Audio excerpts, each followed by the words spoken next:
Hello and welcome. My name is Donald Tucker. In an effort to continue to provide for our students and connect families across the country, this year we are taking our efforts to a whole new level. Our commitment to the district's children is unwavering. We believe that athletics plays a vital role in the personal growth, character development, and overall well-being. That's why we need your help today. By partnering with us, you become an integral part of our journey to empower and uplift these young athletes. Visit our website, www.springdaleathleticfoundation.org, where you can find out more information about our organization, our impact, and how you can help support. So I invite you to stand with us, partner with the Springdale Athletic Foundation, and be a part of something truly special. Together, we can make a difference in the lives of our district kids and ensure that Springdale sports continues to set the standards in athletics across the state. Shot on the way, and good!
Depression, nothing came easy.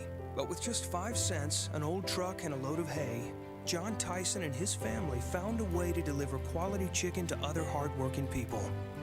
Today, Tyson continues to find new ways to help put a chicken in every pot.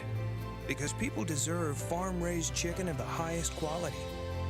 At Tyson, we remain committed to this simple promise: to always keep it real, to always keep it Tyson.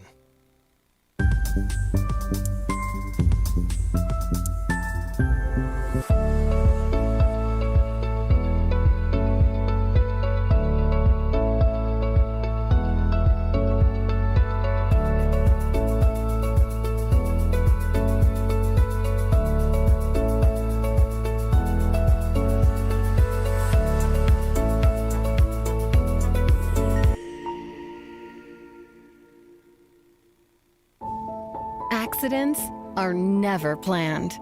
But no matter how small, every emergency that involves a child is a big deal. It's everything. That's why we're here.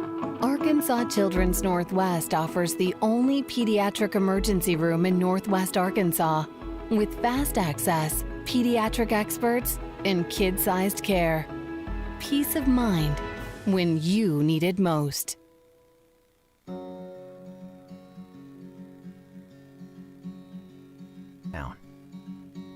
That word still means something here. It means we're neighbors. We do the right thing. We care openly. And you deserve the very best every time you walk in the front door. Harps. Hometown fresh. Thank you for supporting the Fuel and Feet program. I'm Jared Park. Without your help, this program would not be possible. I support the Springdale Athletic Foundation because they care about our student athletes. Hi, my name is Brett Hobbs. I'm the head football coach at Springdale High School. Thank you for making an investment into the future of athletics in our community of Springdale. We support Springdale Athletic Foundation because they care about our student athletes. The Fuel and Feed program raises money to help pay for pregame and postgame meals for kids and coaches. In addition, we raise funds to buy athletic footwear for the students to compete in. I'm Donald Tucker, Executive Director of the Springdale Athletic Foundation. Please take this time to help our students and coaches. Visit the link on the screen to donate now. Thank you for your support. On behalf of Springdale Schools Athletics, I want to say thank you. What's the only thing better than ordering your Whataburger favorites right on your phone? Earning free Whataburger while doing it. Download the Whataburger app to get started, just like you like it. Goodbye, guessing. Hello, confidence. So long, stress. Hello, security. Farewell, running to the bank. Hello, banking from anywhere. Get a quick view of your balance, block lost debit cards, and quickly deposit checks anywhere, anytime with the highly rated Arvest Go mobile app from Arvest Bank. Goodbye, limits. Hello, possibilities. Sometimes a dream car has nothing to do with horsepower or performance. My dream car is the one that gets me to my job every day. The one that lets me help a friend in need. I didn't think I had the credit. My credit score wasn't that good. But Car-Mart believed in me. They believed in me.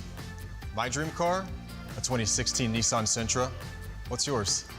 America's Car-Mart. You keep the dream, and we'll keep you on the road.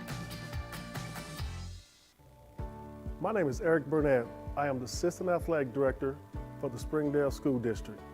I am so grateful for your donations to the Fuel and Feed program. I support the Springdale Athletic Foundation because they student athletes. My name is Chris Wood, Assistant Athletic Director of the Springdale School District. It's because of the generosity of people like you, we are able to fully support the Fuel and Feed program. For this, we thank you and appreciate your help. I support the Springdale Athletic Foundation because they care about our student athletes. The Fuel and Feed program raises money to help pay for pregame and postgame meals for kids and coaches. In addition, we raise funds to buy athletic footwear for the students to compete in. I'm Donald Tucker, Executive Director of the Springdale Athletic Foundation. Please take this time to help our students and coaches. Visit the link on the screen to donate now. Thank you for your support. On behalf of Springdale Schools Athletics, I want to say thank you. Food that is fresh, full of flavor, and all for a good cause can only come from Tacos for Life in Springdale. Enjoy delicious tacos for a cause. When you buy a meal, Tacos for Life donates the proceeds to provide a meal to starving children. Download the Tacos for Life app for ongoing promotions and free food for our friends right here in Springdale. Great food for a great cause. Tacos for Life, 1210 JTL Parkway in Springdale. I'm Jason Jones, principal at Springdale High School. Thank you for making an investment into the future of athletics in our community of Springdale. We support the Springdale Athletic Foundation because they care about our student athletes. Thank you for supporting the Fuel and Feed program. I am Paul Gree, principal at Har-Ber High School. Without your help, this program would not be possible. I support the Springdale Athletic Foundation because they care about our student athletes. The Fuel and Feed program raises money to help pay for pregame and postgame meals for kids and coaches. In addition, we raise funds to buy athletic footwear for the students to compete in. I'm Donald Tucker, Executive Director of the Springdale Athletic Foundation. Please take this time to help our students and coaches. Visit the link on the screen to donate now. Thank you for your support. On behalf of Springdale School Athletics, I want to say thank you.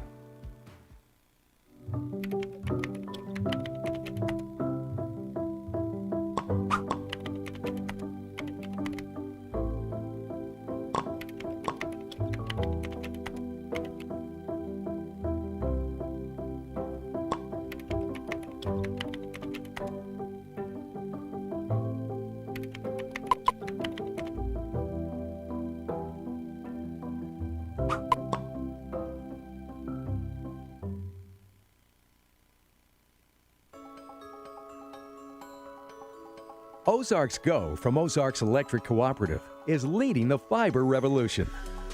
Connecting the divide with high-speed broadband access to close that gap. From cloud to cloud, post to post, from downtown to way out of town, to connect our customers to a world of blazing speed and access to absolutely everywhere. It's our customers connected.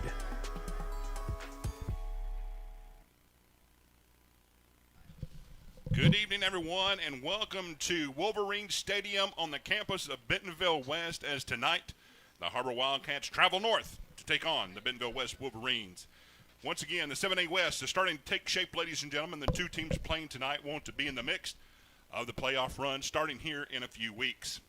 Good evening, everyone. Brad Spurlock, the voice of the Har-Ber Wildcats, coming to you live once again from the Wolverines Stadium. And joining me tonight, glad to have him back as broadcast partner, is Coach Bray Cook. And starting off, Har-Ber, as they're getting ready for the coin toss tonight. They took a big hit last week, Coach, losing to the crosstown rival Springdale, but it was an epic battle last week, 47-43. Har-Ber's offense came out strong with over 500 yards of total offense, led by quarterback Bryce Owens, who had over 300 yards in the air. McAllister continued his all-state performance by rushing over 100 yards in the contest. But Bray, turnovers were the story in a game including a big interception by Har-Ber there at the end as they were moving to score and take the lead in the fourth quarter. So let's talk about the slow starts and turnovers once again being a big factor for this team. Yeah, that really is everything, especially in a game like last week with all the emotions that go into the Springdale Har-Ber rivalry. You can't give them the opportunity to get ahead there at the beginning of the game, and that's also important tonight. The start tonight is going to be crucial against a Bentonville West team that had a very similar, unexpected, intense loss last Friday night to Rogers. Rogers scored 70 points. So, to me, both these teams are kind of in the same spot. And that which team is going to bounce back first, play a cleaner style of football. The Wolverines, you talked about it, Coach, came in after Rogers kind of manhandled them last week, 70-42. But we know this is a high-powered offense from Bentonville West. And they, after giving up 500 yards against the Bulldogs last week, this Har-Ber Wildcat defense has got to look to find some ways to corral them a little bit. Tell us what they've got to do, Coach. Bentonville West has a very powerful offense, a lot of playmakers, Trey Thompson, a couple phenomenal receivers and a running back where we're going to have to be able to stick – we talk about sticky coverage, right? And that's going to be crucial tonight to be able to make sure that we lock those kids down. Don't give them the opportunity to get those free plays. And the Har-Ber Wildcats have entered the field. They're coming in from the northeast side into the stadium.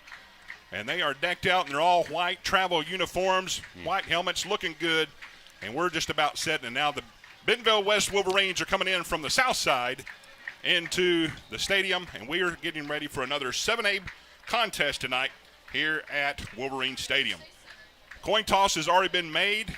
Har-Ber has won the toss. They've deferred to the second half, so the Wolverines will see that offense first thing, Coach, and we'll see how the Har-Ber defense will attack this and see what they can do on the first series on defense. And a big key talking to coaches this week coming off that big rivalry game against Springdale is have fun. Go out there and enjoy the game of football and go out there because we're a very talented football team.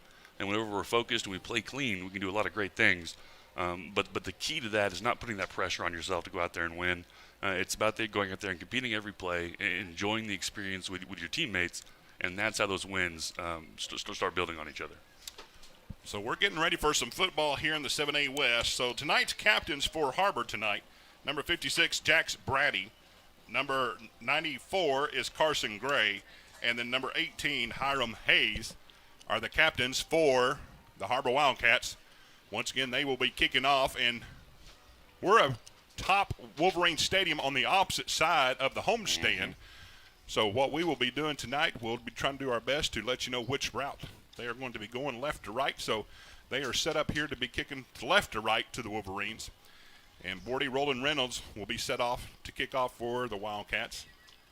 And we're getting set for an epic showdown once again here on Friday night. Got clear skies tonight, 73 degrees here at kickoff. And we're, once again, excited to have you along with us here on the Springdale Athletic Foundation television. Yes, we are, man. Those white uniforms are clean, the white top to bottom. I love the look. Got to look good, feel good, play good. Very important. Kickoff is about to happen, so back. And they're going to do just a sky kick here for Har-Ber, and it's taken in for Bentonville West. There we go. Very physical first play by the kickoff team. Dane Rennick there to accept the kickoff. And he's going to be stopped right around the 27-yard line. Once again, we'll do our best. We're not as high atop like we are at Har-Ber, so we'll do our best to keep the yardage for you guys. But it's at the 28. They're calling it 1st and 10. Here comes Trey Thompson, the big quarterback for Bentonville West. Back behind him is V.J. Warren. They set up. They pass a lot. They like to throw a lot, and we'll see what they do here on the first series. Got a man in motion. Thompson now going up to the line of scrimmage. Changing plays maybe. This time he's going to keep Trey Thompson right up the middle. Got a little bit of room. Yeah, a little bit of room there. And you know, just like Bryce, you know, Trey's very talented on his feet, and that's one of those things that we're going to have to keep an eye on him in those situations where they will call those quarterback draws and in those passing situations, make sure that we've got that contained. Jacob Elliott on the stop for the Wildcats. But that's going to be a pickup of 11 yards, 1st and 10 at the 39. And Wildcats are moving right to left on the television screen. They are decked out in their home blues, white helmets with the numbers on them. Thompson's pass this time, it falls incomplete. It was intended for Jackson Lane. A little bit of low throw, brings up 2nd down. Now we're seeing some substitutions on this Wildcat defense. Kamoa Langler checks in. Trey Thompson brings his team up to the line of scrimmage. Pistol formation, 2nd and 10. This time he hands it off. This is V.J. Warren, and he has pounded there. And that's Mr. Jake Adams doing a great job stopping him for a minimal gain. Yeah, huge play by him, but also by the defensive line. You know, it's a very tough look for the quarterback Trey to read there, and he decides to hand it off and let the running back take the hit. So right away, we've got a big 3rd down for the Har-Ber Wildcat defense. 3rd and 8. Thompson back to pass. He's looking down the field. He's got a man, and that time it is Ryan Adjam. And he picks up the 1st down. Yeah, we talk about sticky coverage. That's one that you got to stay on top of. He's going to be he's a playmaker for this offense. So it's about a 38-yard pickup on the play. Brings up 1st and 10. Ball's placed at the 29. They're in Har-Ber territory now. On the ball quickly. Now we see a penalty flag down.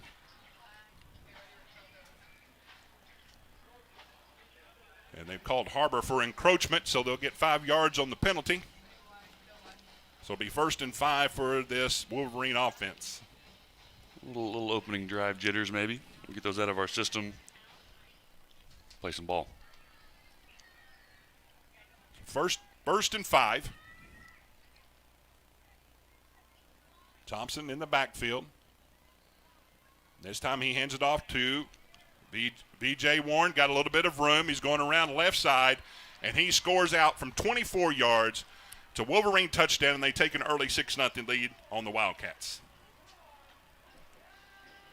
And Coach, we saw this a little bit last week. We saw how Springdale jumped out on Har-Ber very quickly in the first quarter, up 17-0 before they finally made a comeback. You'd like to see maybe these guys to hold them a little bit closer, not have to wait till they're down 17-0 to make a rally. Absolutely. And we've also seen that a little bit this season. Those momentum changes don't seem to affect our team as much as they would a normal football team. You'd see typically in these situations some guys can hang their hats, and Har-Ber doesn't. You know, the Springdale jumped off to that lead last week, and Har-Ber was able to fight back to gain the lead there towards halftime. So one thing that you love about our team and what Coach Dan Hauer's done with this culture is that's not an issue with the Wildcats. Nick Burns' extra point is good. So with 10:04 left to play here in the first quarter, it's the Wolverines 7, the Wildcats nothing, but they'll get the ball on their first possession. We'll take a quick timeout. You're watching the Har-Ber Wildcat football here on the Springdale Athletic Foundation television. Joe and Larry here with Sam's Furniture. We just wanted to thank you for your business and to let you know that your purchase helps serve so many people. That's right. The culture here at Sam's is to love and serve others in our community and around the globe. So when you buy at Sam's, part of your purchase goes to support one of the many organizations we partner with. You enable us to invest in our children, teachers, veterans, development in Africa, and distributing wheelchairs to those in need around the world. You are a part of this. So from the Sam's Furniture family to yours, Thank you. Early score here at Wolverine Stadium as Bentonville West takes the early 7-0 lead. Set to kick off once again, Nick Byrne. Back deep for the Wildcats, that's Hayden Branch. Also Zach Miller deep. Wolverines sometimes will do an onside kick, so we'll watch to see what they do. But he is kicking this away, and this is going to be returned by Miller, who comes up the left side. And he's following a few blockers, got a little bit of room, and he's pushed out of bounds around the 30-yard line. For this Har-Ber Wildcat offense will take over for the first time, 1st and 10.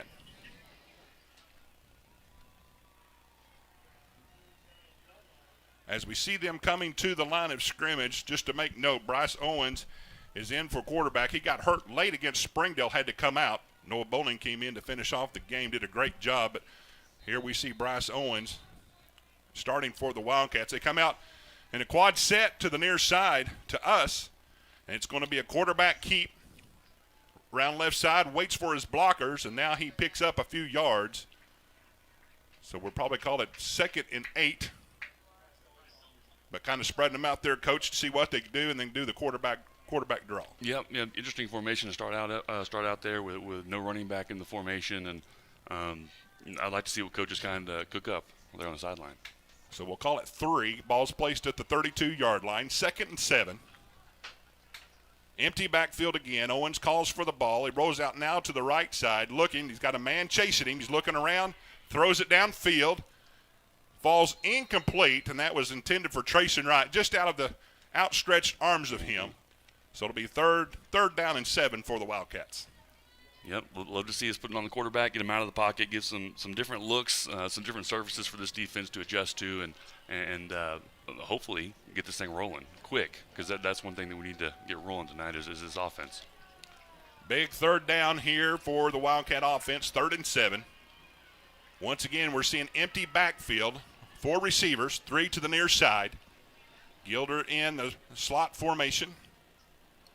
Now he's backing out, looking to the sideline for plays. 2 seconds, 1 second.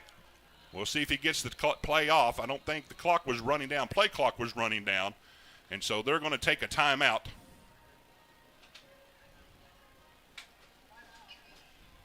So it'll be the first here in the first quarter. And we'll take it with them once again. 9:20 left to play in the first quarter. Bentonville West has an early 7-0 lead on the Wildcats. We'll be back right after these messages. Hey Northwest Arkansas, Lara here at Sam's Furniture. If you're looking for new furniture, we have over 170,000 square feet selection at everyday low prices and same-day delivery available. But the best part is that we love to serve our community. So when you buy at Sam's, part of your purchase goes to support one of the many amazing organizations that we have been blessed to partner with. Serving others, especially those in need, is our culture here, and we hope that you'll be a part of that too. Arkansas's largest furniture destination, get it at Sam's. So coming back out of the timeout, Wildcats are facing 3rd and 7 at the 32-yard line. Play clock was running down. Bryce Owens was looking to the sideline, got caught with the clock, and now once again empty backfield for the Wildcats. Once again quarterback draw, got a little bit of room. Now it's closed quickly. They're defending for the Wolverines. That's Jalen Nepo, their nose tackle. So it's going to be 4th down. It was a pickup of 3 yards, but 4th down for the Wildcats, and we look like they're sitting on the punt team for their first punt of the evening. Yeah, you know, it looks like a little bit there that we've got a couple injuries that we might be playing around tonight and maybe getting creative with our offense, trying to solve some problems after last week. Owens back deep to punt formation. Ryan Adjum is deep for the Wolverines. He's waving calm for the fair catch. It bounces out around the 35, takes a Har-Ber roll down at the 30, maybe the 29, and that's where it will be down. So this will be the second series here for the Wolverine offense, 8:29. Coach, let's talk about, we talked about those fast starts. Yep. Here again, we saw Wolverines going down their first series, take it down for a touchdown.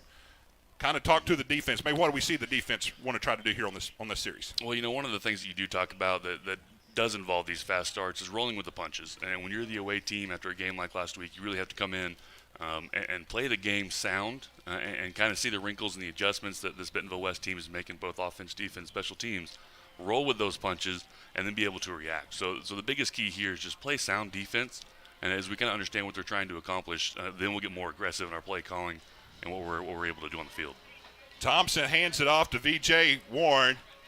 And he goes right up the middle, sheds a few tackles, but there's stopped. And he looks like he's picked up a first down, so the ball's placed at the 31-yard line. This team moves fast. Read options very critical on this. On defense, you really have to know your keys, where to stop people at. Well, we did a great job on that first drive, eliminating that read option, and you'd like to see that a little bit more tonight. A little bit of aggression from the defensive line. Some of those stems that we do really well can really throw some wrinkles into that offense. It looked like the diamond formation there out to Warren. He's tripped up. Yep. That was Jacob Elliott on the stop. So it was a good stop, but a pickup of 8 yards, 2nd and 2 for the Wolverines. Yeah, really got to be aggressive on some of those screen passes. That's one thing that Bentonville West does well. And if we can snip those out, read them quickly, and jump some of those, that can be a dangerous situation for the Wolverines. 2nd and 2. Thompson in the backfield. Looks to throw, scrambling, now comes up middle, has a little bit of room, got some blockers. And he is stopped right there by Tony Berry right at the midfield marker. But it's going to be enough for a first down for the Wolverines. Yeah, and we talked about it before, and we've seen several quarterbacks like this. This is kind of, it seems to be on brand for some of the teams that we play, is a mobile quarterback who can pick it up on his feet. So we got to do a good job of getting back into that, honing in on the quarterback whenever we have that lockdown defense, being able to eye him and make that tackle. It's going to make mention they did a great job on the back end covering, but he had a little bit of opening up the middle and picks up the first down. So once again, ball's placed at the midfield stripe. Edgem comes in motion. This time Thompson, he rolls out to the right, looks back left, throws, and that falls incomplete. That was well defended. Looked like Siler Moore on the play. Well, we talk about sniffing out those screens. That's exactly what that was. I think everybody on Har-Ber's defense saw that coming. So a great stop for the Wildcat defense, 2nd and 10. First quarter. Wolverines on their second possession. Took the opening kickoff and scored against this Wildcat defense. Now we're going to call the balls marked at the 49 instead of the midfield. Still 2nd and 10. Thompson drops back to pass, being chased, being flushed out. Jake Adams is pushing him out of bounds. And he gets around right side for a pickup of about 8 yards, we'll call it. So it'll be 3rd and 2. Big play here for the defense on the 3rd down. Yep. Critical play here, especially in your own territory. We can see what a mobile quarterback do. We have one in Bryce Owens, but if something breaks down, they're able to scramble, and he was able to pick up 8 yards. So once again, 3rd and 2. Har-Ber fan base coming to life. This time it's a handoff to V.J. Warren up the middle. He is stopped there by the defense. And we'll see if he's got enough for the first down. He does. And so the ball is going to be placed right around the 37, we'll call it, 38. 1st and 10 for the Wolverines. They're on the march again. Yeah, got to be able to slow down the run game, try and at least get this offense one-dimensional. You can lock down one of these, man. That's such a huge step in your defensive ball game. Trips to the near side, one on the far side. Pistol formation. Thompson back to pass, looking left. Now he's being rushed. He's being tackled in the backfield. A big loss for that Wildcat defense. Huge play. Great job by that defensive end there on the other side, being able to lower that shoulder and get right underneath the tackle. That's so hard to defend, especially when your quarterback's looking left. Great job by the defensive front and by our coverage team. That's a defensive sack there. Cameron Bisbee there on this quarterback sack, bringing it down. So that's a loss of 12 yards back to the midfield strike now. So it is 2nd and 22. Just what the defense needed to back them up, get them on their heels a little bit. 5:13 left to play in the first quarter. This time we see empty backfield. Trips to the near side. Thompson drops back to pass, being flushed out to the left now. Looking downfield, he throws it, got a man. he was right on him, but gosh, what a tough play. Asher Swoboda on the reception. And that's going to be pickup of around, let's say, 18 yards. So it's going to be 3rd and 6. We'll call it 16 yards on the pickup.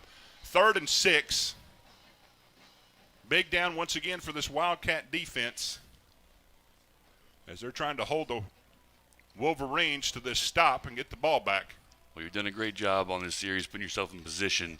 Now finish it on this 3rd and 6. Get off the field. B.J. Warren in the backfield with Thompson.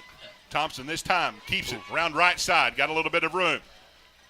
And he is stopped. There we go. Wildcat defense there to stop Jacob Elliott on the initial stop. And the Cavalry came in. And we'll say it is a no gain on the play. And that's 4th down for the Wildcat defense.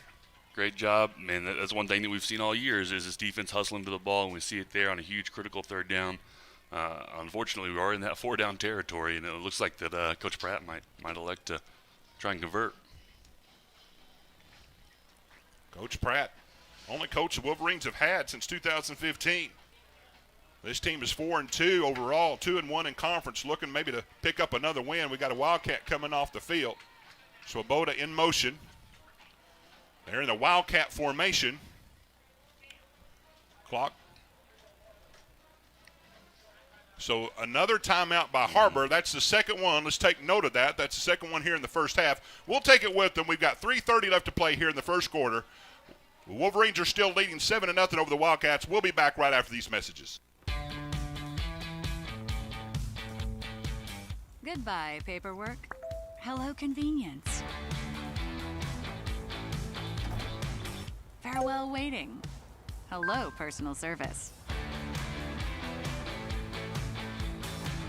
Catch you later, dreaming. Hello, planning. Buy your dream home, connect with a personal banker, and easily schedule an appointment with digital tools from Arvest Bank. Goodbye limits, hello possibilities. We're back at Wolverine Stadium. Har-Ber called their second timeout of the first quarter, but this is a big play. You want to make sure you have the right men on the field for a big 4th down.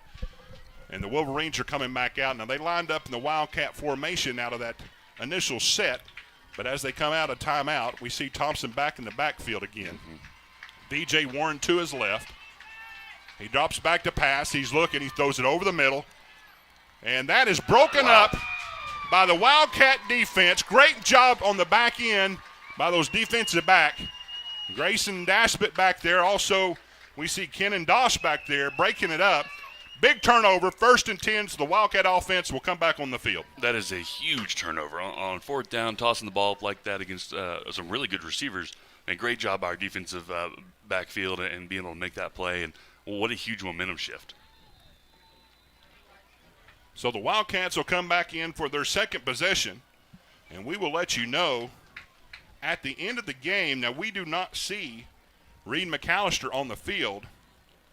In his place is Javari Robinson, who came in at the last part. There's a pass over the middle. That's Uno. He's got it. He's going down the field. He's to the 20, to the 10, 5. That is a 66-yard touchdown.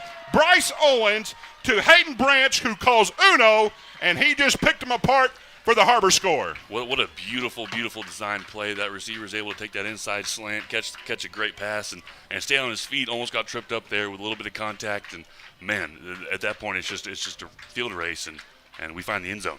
Coach, you say this so many times, just keeping your composure, keeping your composure. These guys have done it all year long, even though they've been down from time to time. They find a way to get back into the game. And that is one of the most difficult things to do in coaching is to get a group of young men to just keep their composure, like you said, in these tough situations, momentum swings that happen in a game like this, and that's one thing that Har-Ber does well.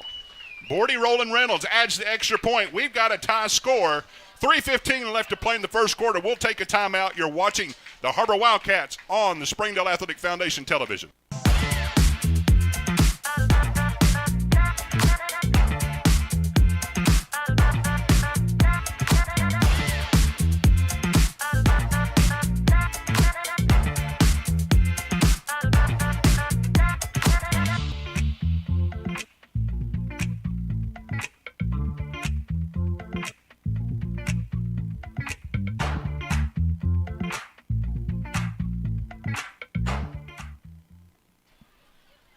That took one play. It's what you like to call every once in a while. One play, 66 yards. Bryce Owens to Hayden Branch for the 66-yard touchdown. Great design. Once again, you talked about the slant coach. He was there wide open one-on-one coverage, and he was off to the races. Yep. That's just a player making a play and a coach putting him in position to make that play, and that's a beautiful combination. And we'll see how this plays out with Reed McAllister. We did not have word that he would not play tonight. But, again, Javari Robinson came in at the last part of the Springdale game. Don't know if McAllister got hurt during that game. But we'll see what takes place as the game goes along. Reynolds, he pops this up as a sky kick. It does fall. There's a loose ball, but it is picked up now. And this is V.J. Warren, who's got a little bit of room.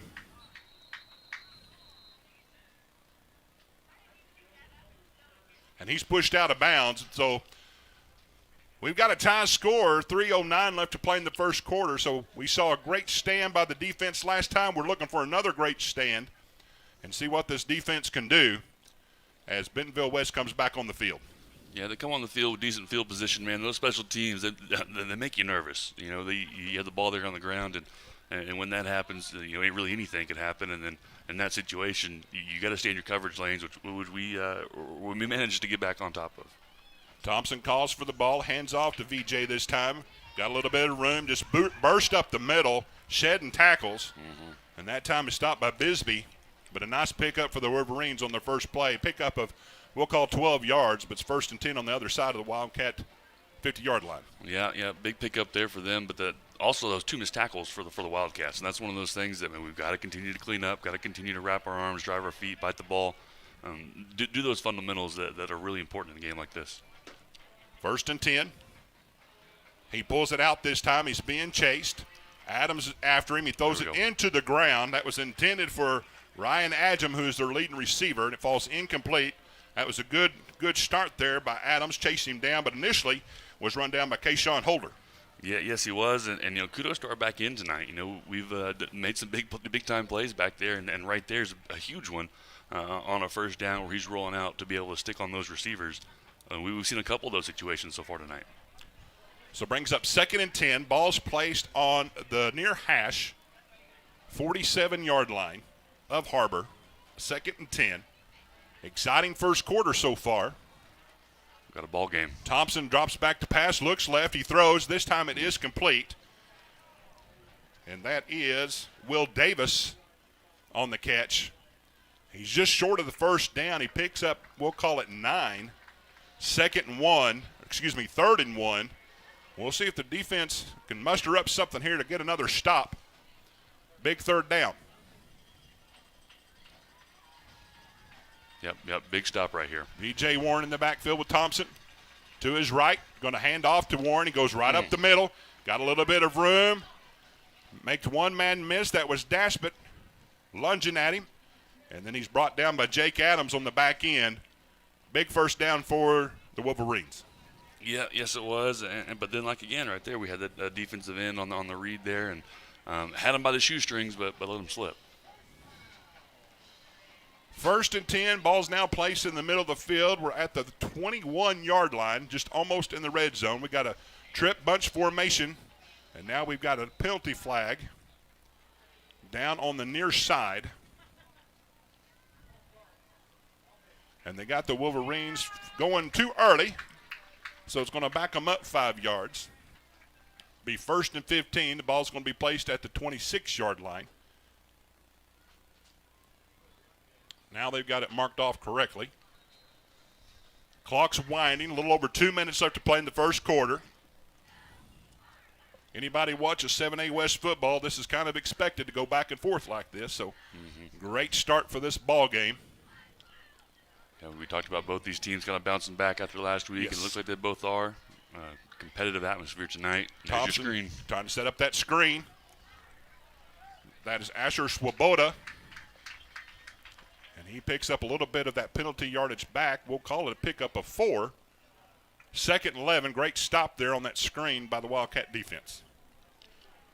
Big stop, especially, they're behind the chains. 2nd and 11. You got a chance here in the red zone. You also have to understand where their offense changes. All right, there's a couple points on the field where it changes that red zone and into that goal line, which I'm sure we have a plan for. So we have two near side to the far side. He's looking left. He throws out that way. That is Swoboda again. He makes the catch. He's down there. Looks like Siler Moore on the bottom of that play. But that's going to be a big pickup. It's going to be first and goal. Looks like they've got him down at the 4-yard line. Yeah, and right about here's where that offense changes again. Be knocking on the door, a little heavier packages. We'll see what Bentonville West has with Coach Pratt. A little more ball control as we see out of them now. 48 seconds left to play in the first quarter. They got 13 seconds left to play on the play clock, down to 10. Now they're hustling up to the line of scrimmage. 5 seconds, 4 seconds. Got a man in motion. This time it's going to be a fumble on the play. And that was Ryan Adjum, who came around the backside for the handoff and falls down on the ball as it's fumbled. Great stop by the Wildcat defense there. Yeah, big stop. In that situation, you're that close, you might want to just take the timeout, get some kids rushing out there. Those mistakes kind of happen. We're going to help it on the field. So that is going to be Swoboda, who lost his helmet. He will have to come out of the game unless, let's see if they're calling a timeout. I think he still has to come out for a play. Well, looks like a couple flags involved. Oh.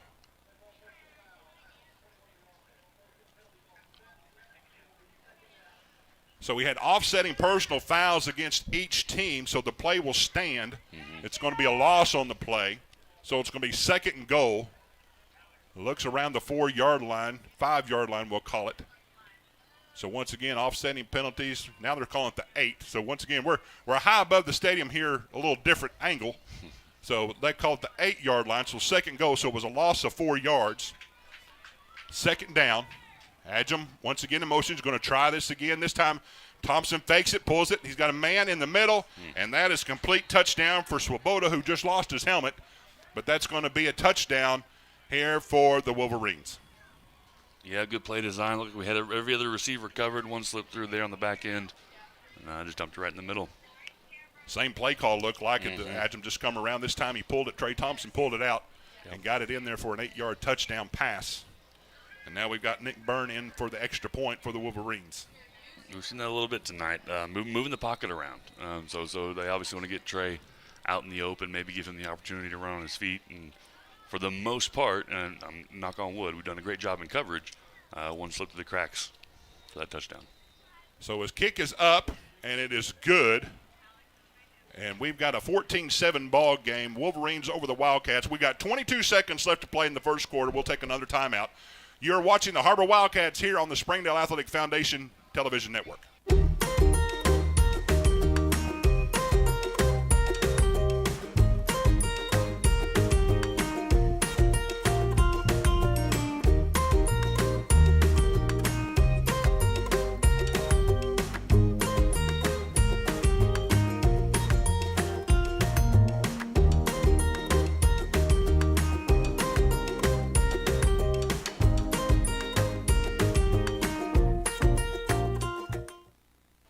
We are back here at Wolverine Stadium. 22 seconds left to play in the first quarter. Exciting first quarter. It seems like we always do. Coach, always seems like we have a first quarter that's always exciting. yeah, we do. It's stressful for us up here in the box. A lot going on down there. But we've done a lot of good things, and one of the things that we have to do tonight, which, again, knock on wood, is take care of the ball. Yes. And that's obviously, I'm sure, was a focus point in practice this week. And one thing Coach talked about, and we mentioned it earlier, was let loose a little bit. Yes. Go out there and have fun, play some football, and play your game, and we've seen a lot of that tonight. This time this comes down to Branch, who's going to come around the left side. He's got the blocker that's chasing right out in front of him. Got a little bit of room down at the 50-yard line. Pushed out of bounds around the 49, 48 we'll call it. What a great return right there by the Wildcats. Branch, Uno they call him, after he scored the touchdown, brings it back down for the Wildcat offense. Phenomenal return, and I mentioned earlier, those special teams as a coach, they make you a little nervous on that return. Saw some heads swiveling around looking for a flag, but that was a beautifully executed return by our return team and Coach Kennard. Great job by the return team, as Coach made mention of here. So it's going to be 1st and 10. The last time Har-Ber touched the ball, one play, 66 yards. That was Bryce Owens to Hayden Branch.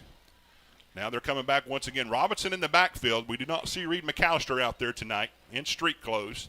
Robinson this time comes around left side, got a little bit of room, bounces off one man, down to about the 45-yard line, so pickup of about 4 or 5 yards, we'll call it. 3 seconds, 2 seconds. That's going to be end of the first quarter. Once again, great first quarter. The Wolverines have a 14-7 lead, and we'll be back here at Wolverine Stadium for the second quarter right after these messages.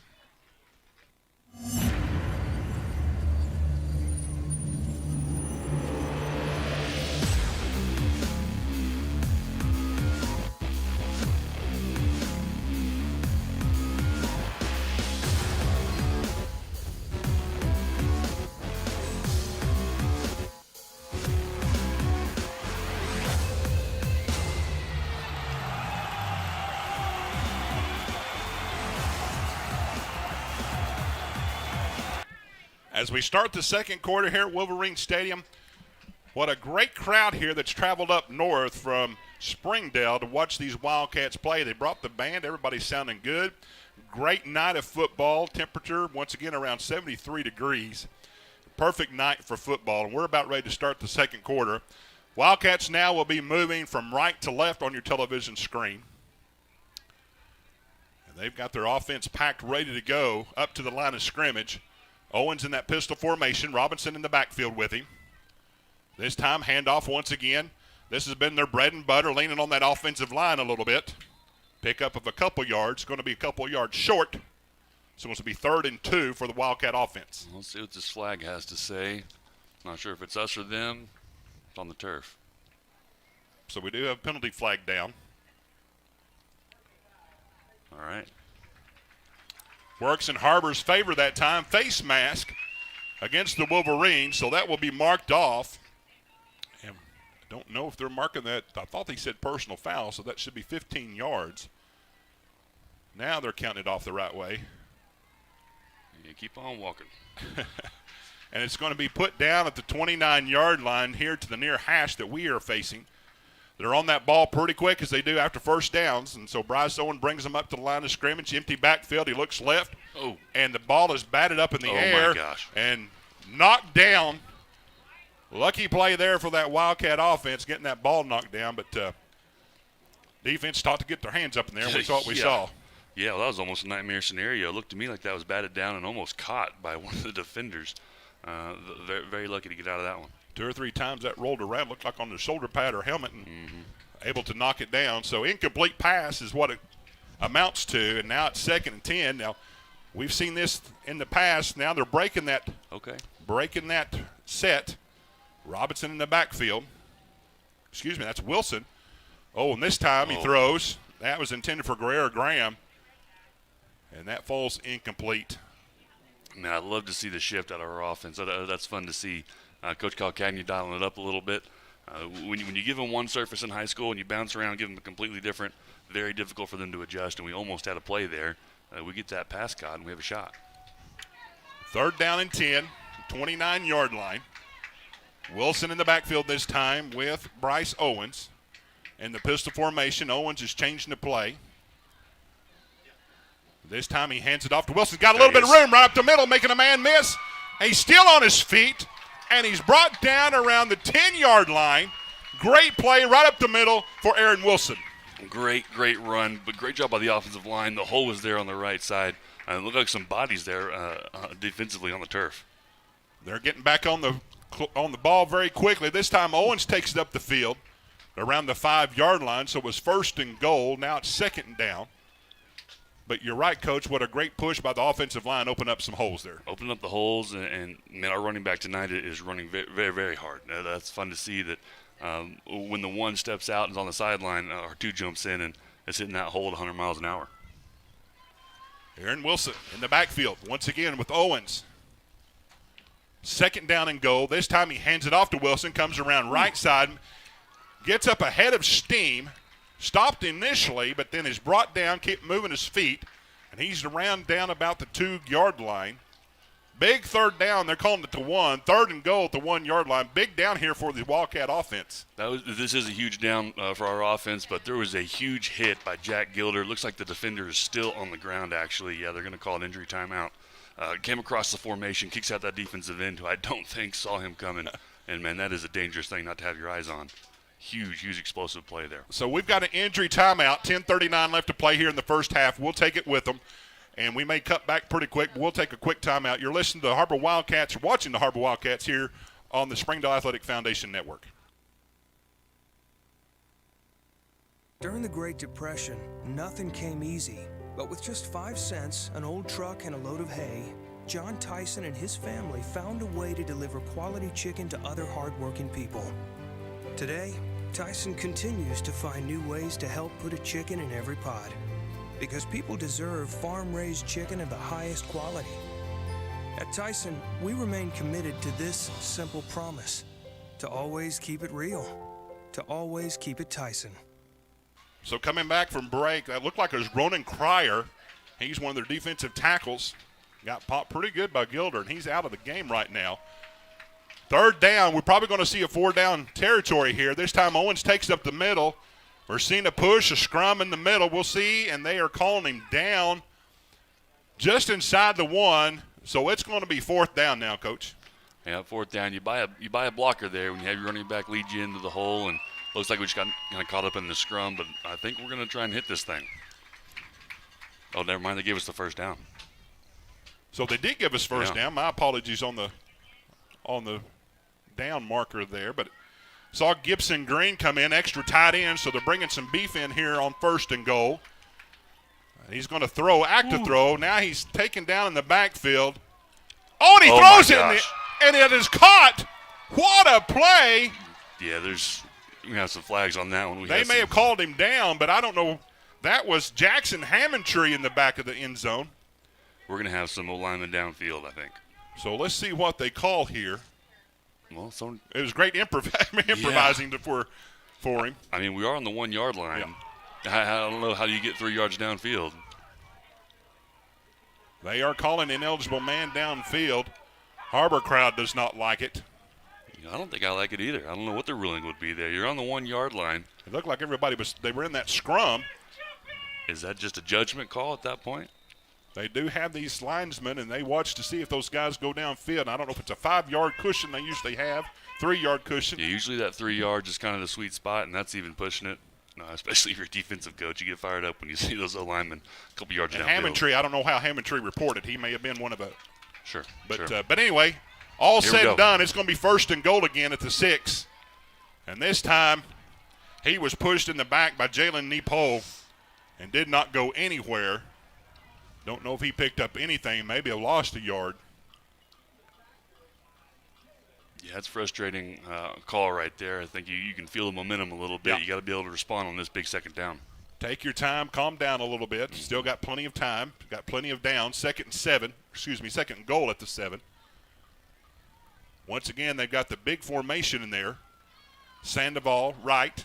Your 2 wide receivers. Sandoval in motion from left to right.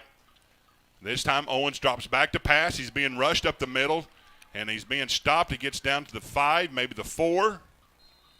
Not sure if that was a design quarterback draw, but gets a little bit out of it. Mm-hmm. 2nd and 5, or at the 5, brings up 3rd down. Another big 3rd down. You're able to convert to give yourself a couple more downs there, but we haven't been able to take advantage. So let's go ahead and finish this drive off in the end zone. Coach, would we see a 4-down territory here, you think? You know, I'm gonna refer to the book on that one. Probably not in this situation. You probably take the points. So Javari Robinson in the backfield now. Owens looks to throw. He throws it over the middle. He throws it a little bit behind Tracian Wright. We do have a flag down. May get some pass interference on this play. I think you will, but you were right. That ball was thrown a little bit behind him. They're going to give it to us. If there's one thing about it, we can still get a new set of downs out of this. Yeah.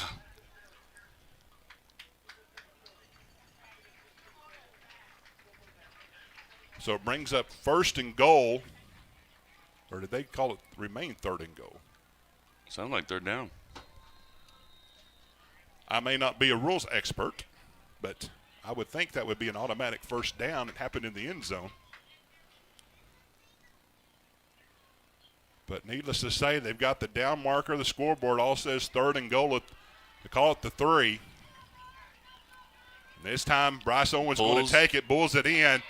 And now they're calling him down. It looked like he may have got in on that last lunge, but they're calling him down at the 1. We got a couple defenders saying that the ball is on the turf.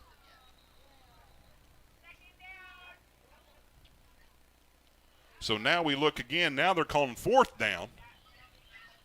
Again, on that pass interference, they are asking to reset the clock. And now he is winding it at 8:14 left to play here in the first quarter. Wildcats up on the ball quick. Going to be a quarterback sneak. He's in. And we think we got him in. Now we see the touchdown from the far side. That's a Har-Ber score. 14-13. Bryce Owens on the quarterback lunge for 1 yard out. Yeah, it's a quarterback score, and that's a heart attack up here in the box, man. That's too many plays to have within the 5-yard line. But, man, we finish it.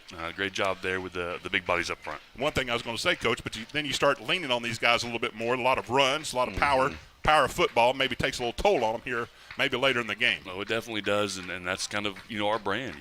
You keep on hitting them, keep on working, keep on rolling, and then eventually these we talk about it every week. These small gains become huge gains, and I really like our running back tonight. He's running hard. Bordy Roland Reynolds adds the extra point. We've got another tie score, 14 apiece. 8:07 left to play in the first half. We'll take another timeout. You're watching the Har-Ber Wildcats on the Springdale Athletic Foundation Network.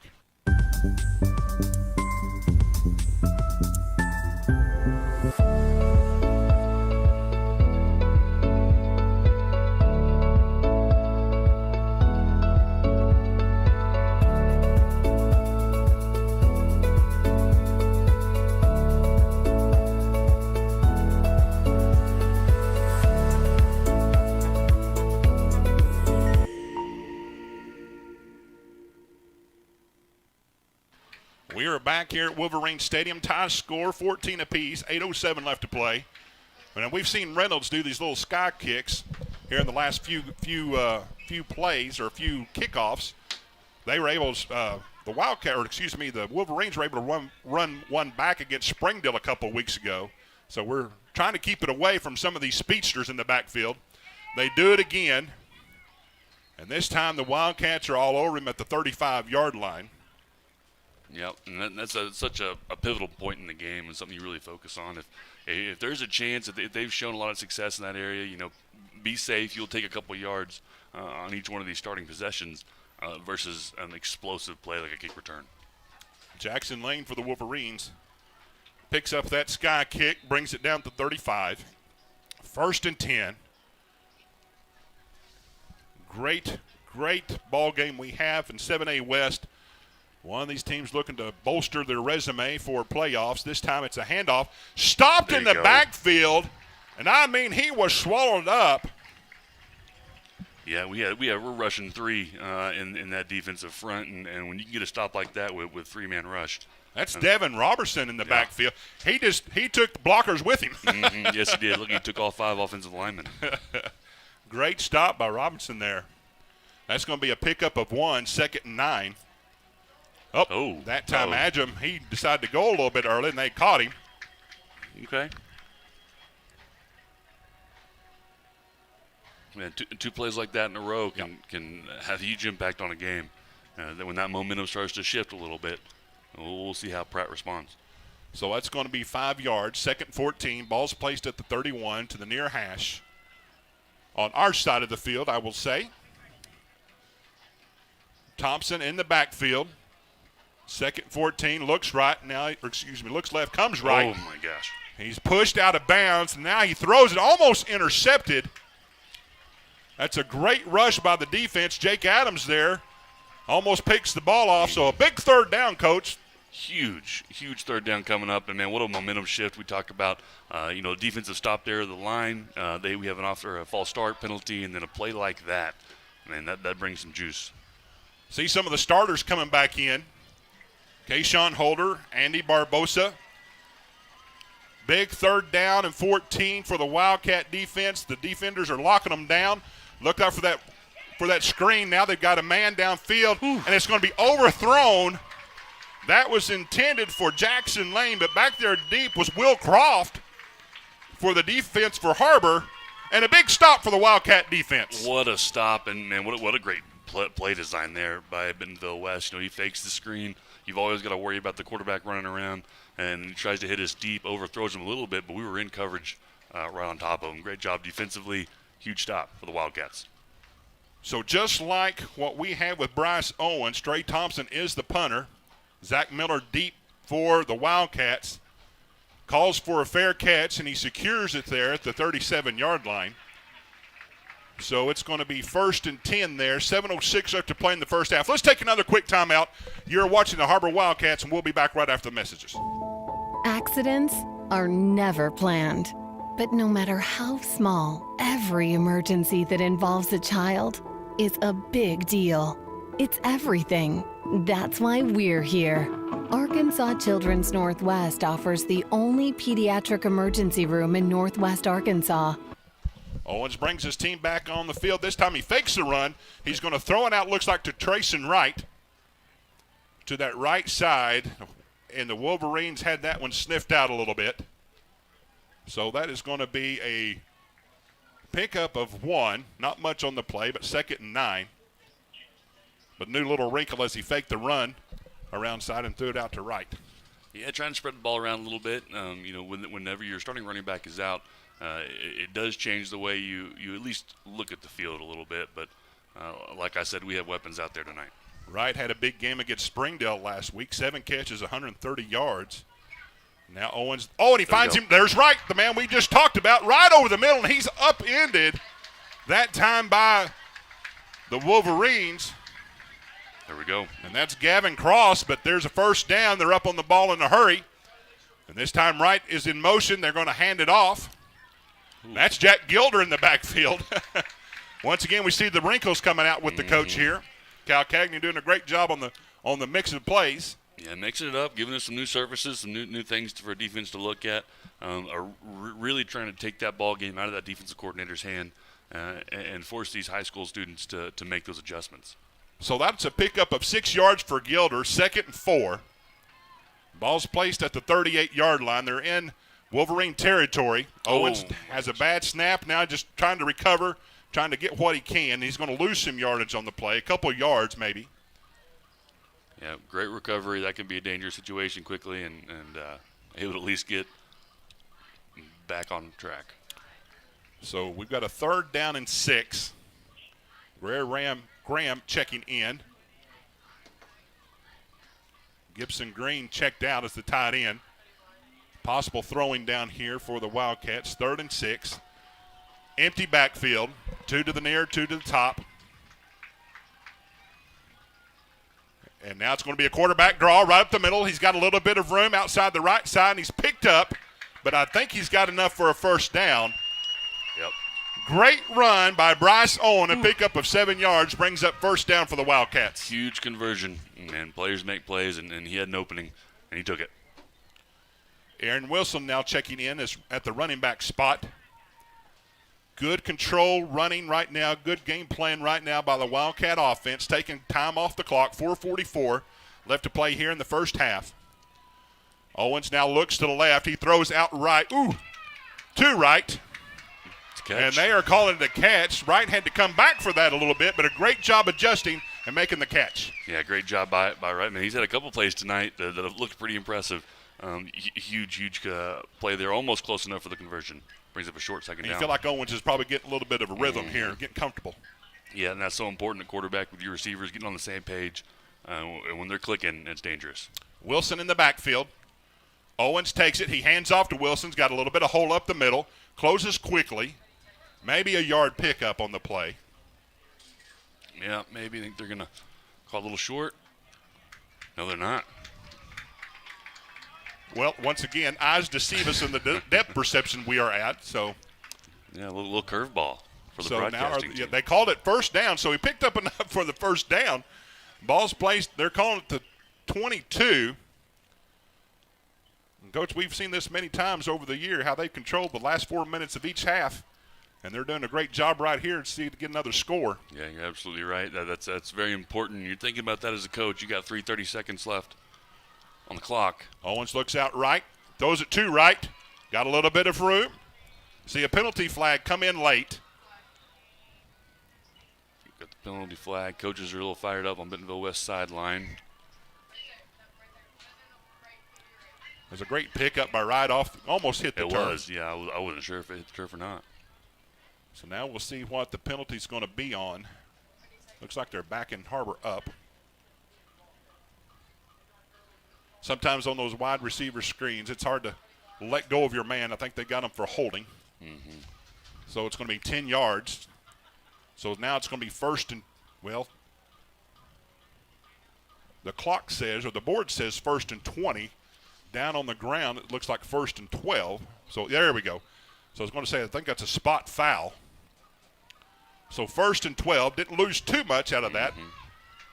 And now we see a man in motion. That's Gilder. Owens looks that way. He throws to right. And that time they had it sniffed out pretty good. Maybe lost some yardage on the play. A little bit of a loss there. Didn't quite get up to that second level by our receivers, who traditionally did a great job blocking on the perimeter, but they slipped through. So second down for this Wildcat offense. Once again, 2:49 left to play in the first half. One thing that you like to see is this ball control. Wildcats have had it most of the second quarter. Leaning on these guys after that last drive. You know, they had several plays down there inside the goal line. Maybe taking a little toll here. This time we see Miller in motion. He throws it over the middle, and it's intercepted. Man. And that is, get the number here, that's Ashton Jones on the backfield playing safety, intercepted the ball. I think Owens just held on to it a little bit too long because he had the man wide open. Yeah, he had the man wide open. There was a window there, and right at the last second, safety jumps it, and man, I thought that was about to be a touchdown for the Wildcats, and unfortunately goes the other way. Talk about ball security, sudden change there for a defense, and you mentioned it earlier.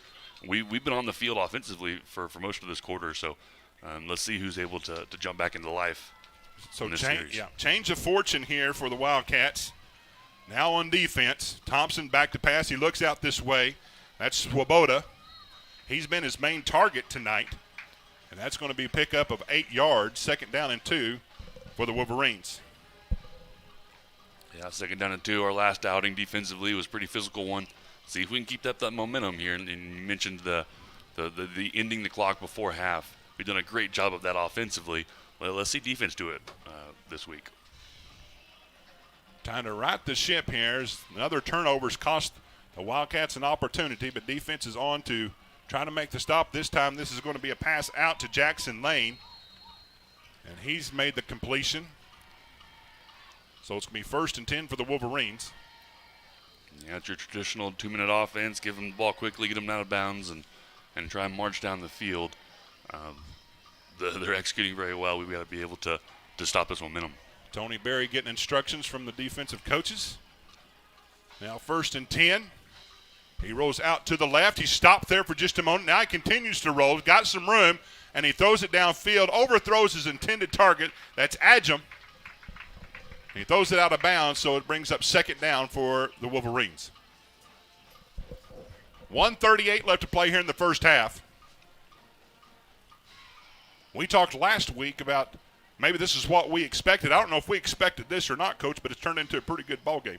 Absolutely, it has. I mean, we mentioned both these teams coming off some intense games last Friday night, and which one's able to right the ship quicker, and that's a very difficult thing to do. But both teams are fighting here tonight. Second down.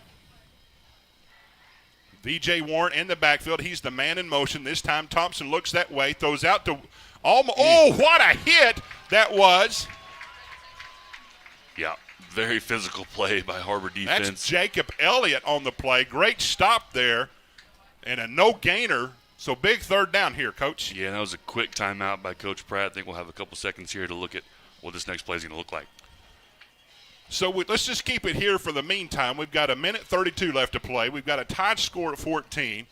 And once again, you talked about last week, Coach, both of these teams, Springdale and Har-Ber went back and forth. But I tell you what, Bentonville West and Rogers has really made themselves known in this conference, and they really took a shellacking last week from Rogers. And so, like I said, how do they get over that? And here we are at their home stadium, and we're seeing a great ball game by both teams. Yeah, we are. You know, I spent a lot of time with his Har-Ber football team. I've also spent a lot of time with Bentonville West. And I would imagine that Coach Pratt's practices this week were a little more intense coming off that Rogers game. And I was actually there at that game on the sideline looking at Rogers for the first time in person. I never watched their offense play. I heard stories, but they are very talented, and they did some things last Friday night that I haven't seen on the football field in a long time. And they have a very talented quarterback, and obviously they were able to score 70 points against a very talented Bentonville West football team. So tonight I think we'll say a whole lot about where this conference is and how it's going to shake out.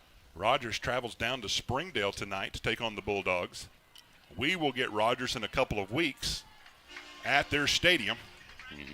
But big third down here, 3rd and 12 for the Wildcat defense as play resumes.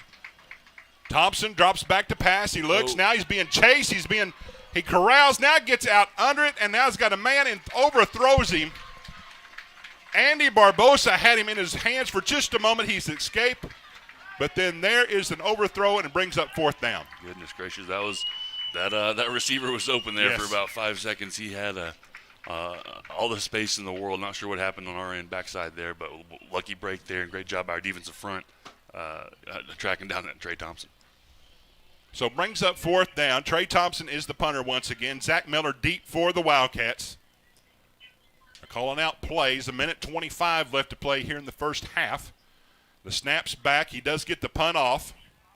Miller's looking, chasing it down. Oh, and he drops the ball. Gosh. And I think the Wolverines may have recovered it there. That's a tough play for Miller as he's running to get it. Now there's a battle for it down below on the end, and now they're calling it for Wolverines. So right there we've seen back-to-back turnovers for the Wildcats.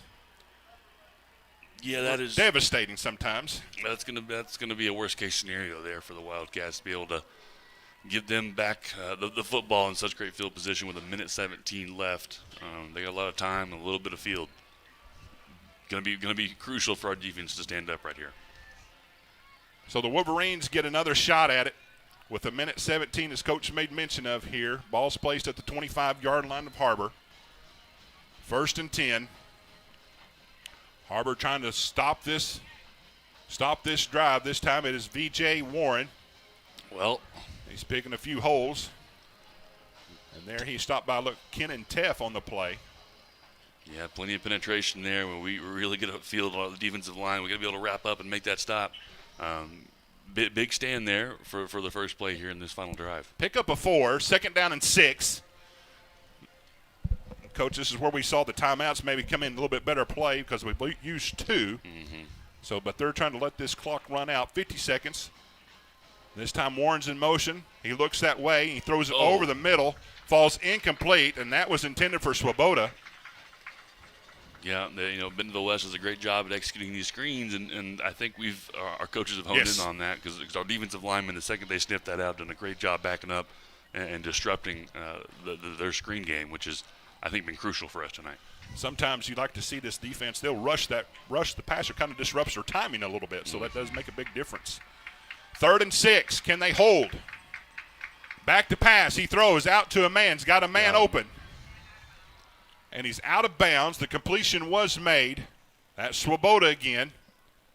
But he picks it up, and it's going to be at the 10-yard line. It's going to be 1st and goal at the 10. 37 seconds left to play. Big series here for this Wildcat defense as they try to hold them before going into halftime. Huge stop. Typically we've been on the other end of these going into half, but let's see if we can pull one up right here. Thompson in the backfield. This time drops back to pass again. We got penalty flags down. Probably going to have some motion on the play. No. Calling on us. Encroachment against Har-Ber. So that's going to be 5-yard penalty closer, 5-yard closer to the end zone. So 1st and goal at the 5. We see some more substitutions coming in for that Wildcat defense. Devin Robertson once again checked in. We saw him make a great play a while ago. in the backfield. Like to see him do it again. 36 seconds. Ball or clock is stopped in the meantime for the penalty. Thompson brings his team to the line of scrimmage. Now he's going to hand it off to V.J. Ward.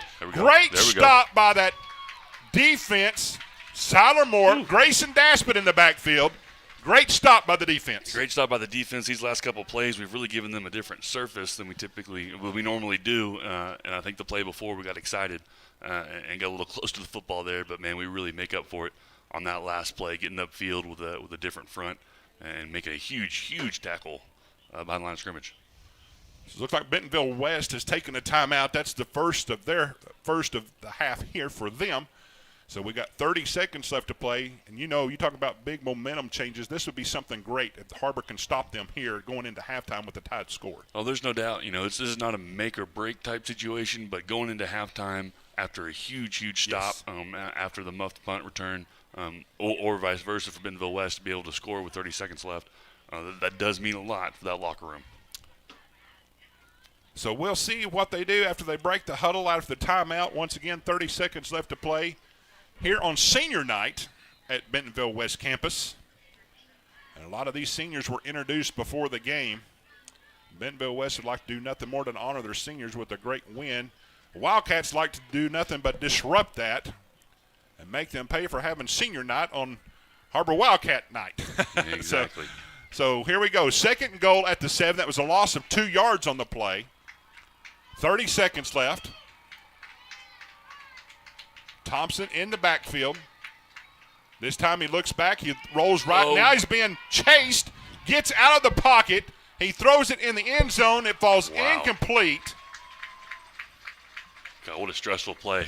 We got hands on him all over the place. And, man, in those situations, if he's able to break that contain, you can see him make these plays a lot and just misses his receiver there in the end zone. Kenan Doss was there for coverage. Now brings up third and goal at the 7. Again, we saw the defense make pressure up the middle. Got to be able to contain him there, bring him down. Yeah, we're right there knocking on the door of a big-time play against a very talented quarterback. They've got 9 seconds on the play clock. 7-6. Try to get this play, or maybe they'll call a timeout. We'll see what they're going to do. They're looking that way, and they're calling, they snapped the ball, but it looks like Bentonville West is taking a timeout. Yeah. I was just going through my mind thinking the last time they were in that pressure situation, they fumbled the ball and almost lose it on the other side of the football field. That's a smart call there by Coach Pratt. And sometimes when you get in a hurry like that, things get discombobulated a little bit, and that's where you see the errors happen. Yep. Would have been a big break for the Wildcat defense, but they do take their timeout. That's the second timeout they have here in the first half. And let's just kind of look back a little bit, Coach. We saw Har-Ber, their first scoring was a one play, 66 yards. That was Bryce Owens, and that was to Branch.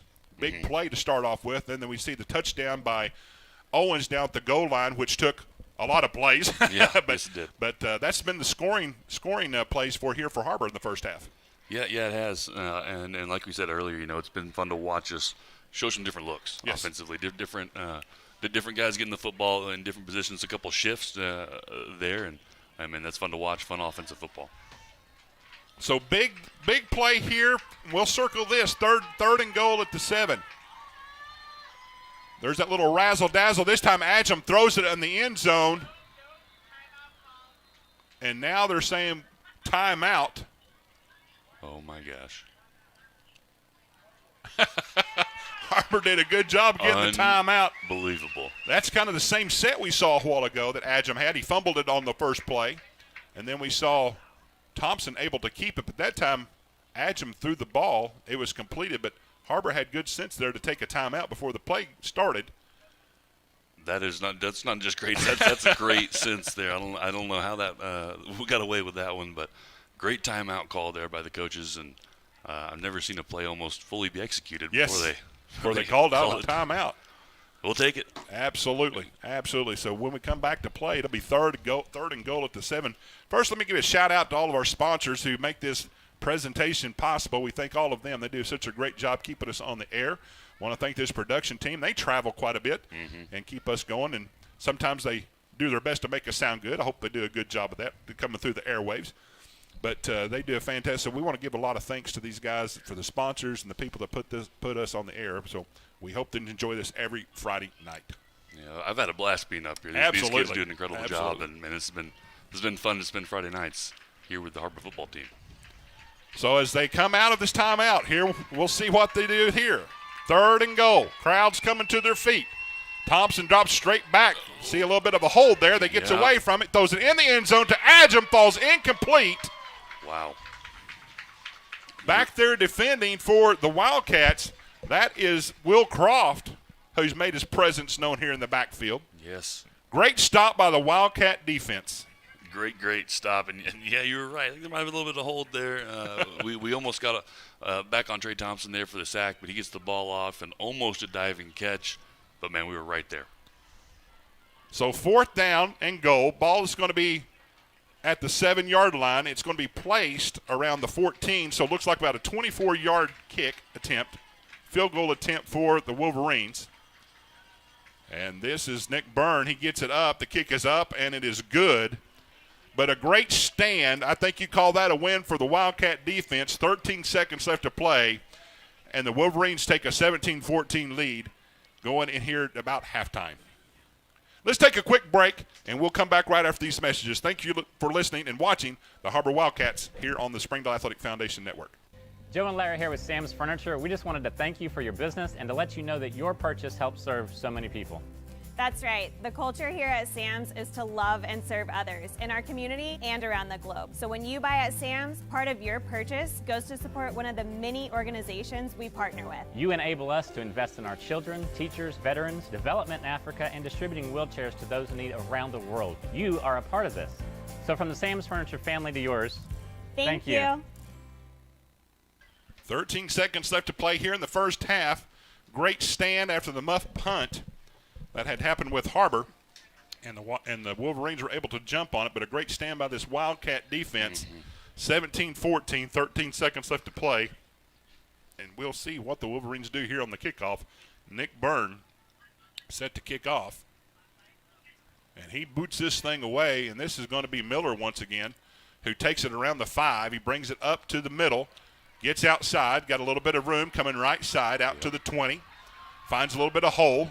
Now he's brought down around the 35-yard line. 2 seconds left to play. Great return. Wow. It was a foot race there on the right side of the football field, and you love to see that intensity and effort out of your return right here with 2 seconds left. You'd like to see Miller make up for that muff punt a while ago. Was able to take it around. So great job on Miller getting that kickoff back out, and we'll see. I think they're just going to call this one down. Yeah, you would think, and going into the locker room, we talked about the momentum shift there, but you just said it, to be able to get that stop after such great field position for Bentonville West, we'll take that in the locker room all day. Bryce Owens takes the knee, and that's going to be the end of the first half. With your score, the Bentonville West Wolverines 17, your Har-Ber Wildcats 14. We're going to step away for halftime, and we'll come back and talk about the third quarter here after halftime. You're watching the Har-Ber Wildcats on the Springdale Athletic Foundation Network. Hello and welcome. My name is Donald Tucker. In an effort to continue to provide for our students and connect families across the country, this year we are taking our efforts to a whole new level. Our commitment to the district's children is unwavering. We believe that athletics plays a vital role in the personal growth, character development, and overall well-being. That's why we need your help today. By partnering with us, you become an integral part our journey to empower and uplift these young athletes. Visit our website, www.springdaleathleticfoundation.org, where you can find out more information about our organization, our impact, and how you can help support. So I invite you to stand with us, partner with the Springdale Athletic Foundation, and be a part of something truly special. Together, we can make a difference in the lives of our district kids and ensure that Springdale sports continues to set the standards in athletics across the state. Shot on the way, and good!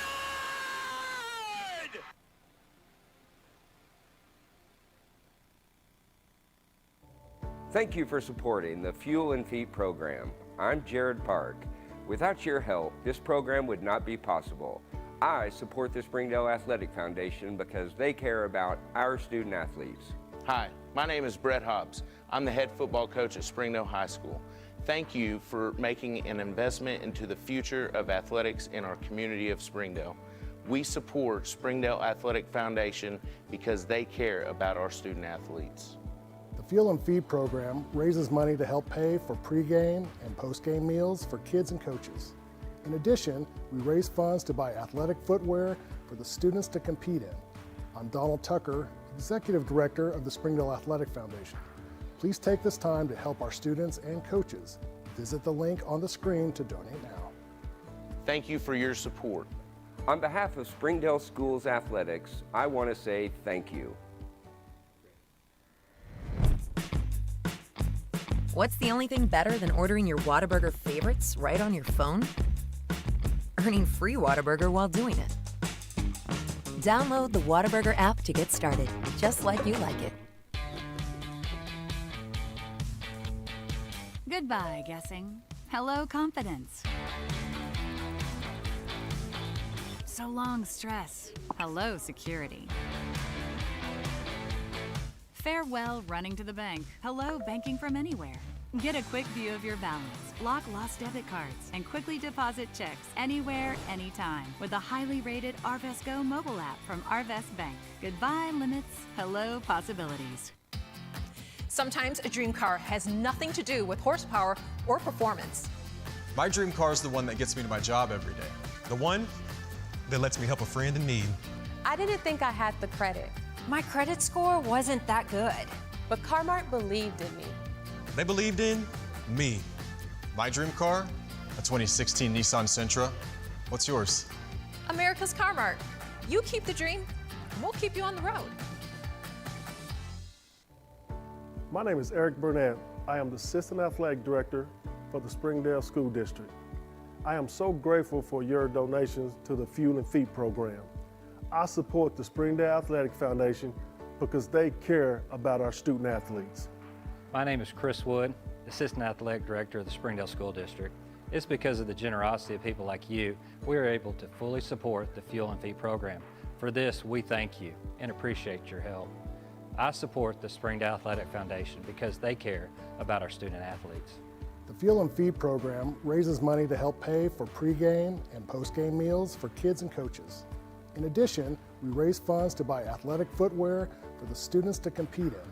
I'm Donald Tucker, Executive Director of the Springdale Athletic Foundation. Please take this time to help our students and coaches. Visit the link on the screen to donate now. Thank you for your support. On behalf of Springdale Schools Athletics, I want to say thank you.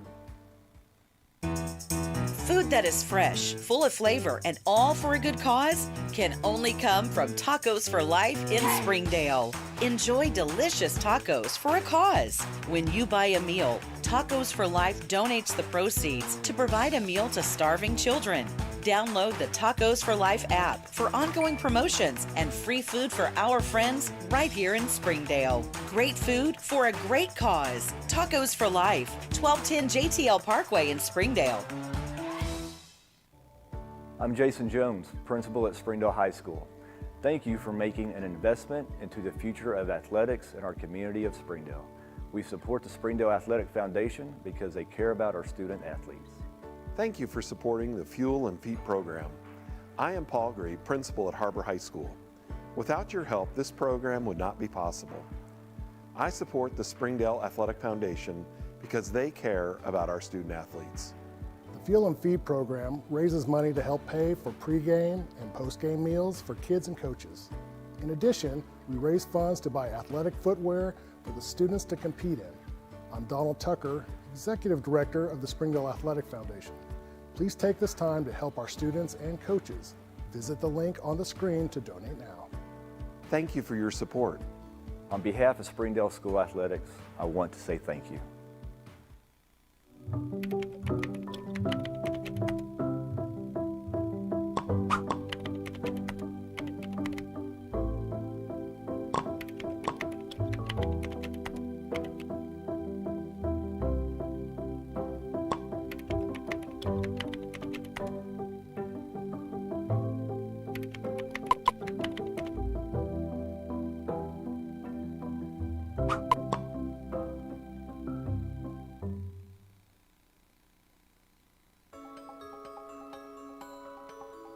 Ozark's Go from Ozark Electric Cooperative is leading the fiber revolution, connecting the divide with high-speed broadband access to close that gap. From cloud to cloud, post to post, from downtown to way out of town, to connect our customers to a world of blazing speed and access to absolutely everywhere. It's our customers connected. Thank you for supporting the Fuel and Feet program. I'm Cassie Lloyd, the head volleyball coach at Har-Ber High School, and without your help, this program would not be possible. I support the Springdale Athletic Foundation because they care about our student athletes. My name is Brandy Davis, girls basketball coach at Central Junior High. Thank you for donating to the Fuel and Feet program. I support the Springdale Athletic Foundation because they care about our student athletes. The Fuel and Feed program raises money to help pay for pregame and postgame meals for kids and coaches. In addition, we raise funds to buy athletic footwear for the students to compete in. I'm Donald Tucker, Executive Director of the Springdale Athletic Foundation. Please take this time to help our students and coaches. Visit the link on the screen to donate now. Thank you for your support. Thank you for your generosity. Hey Northwest Arkansas, Lara here at Sam's Furniture. If you're looking for new furniture, we have over 170,000 square feet selection at everyday low prices and same-day delivery available. But the best part is that we love to serve our community. So when you buy at Sam's, part of your purchase goes to support one of the many amazing organizations that we have been blessed to partner with. Serving others, especially those in need, is our culture here, and we hope that you'll be a part of that too. Arkansas's largest furniture destination, get it at Sam's. I'm Don Strubing. It's because of the generosity of people like you, we are able to fully support the Fuel and Feed program. For this, we thank you and appreciate your help. I support Springdale Athletic Foundation because they care about our student athletes. My name is Zach Arns, a voice of the Springdale Bulldogs. Thank you for donating to the Fuel and Feed program. I support the Springdale Athletic Foundation because they care about our student athletes. The Fuel and Feed program raises money to help pay for pregame and postgame meals for kids and coaches. In addition, we raise funds to buy athletic footwear for the students to compete in. I'm Donald Tucker, Executive Director of the Springdale Athletic Foundation. Please take this time to help our students and coaches. Visit the link on the screen to donate now. On behalf of Springdale Schools Athletics, I want to say thank you. Thank you for your support.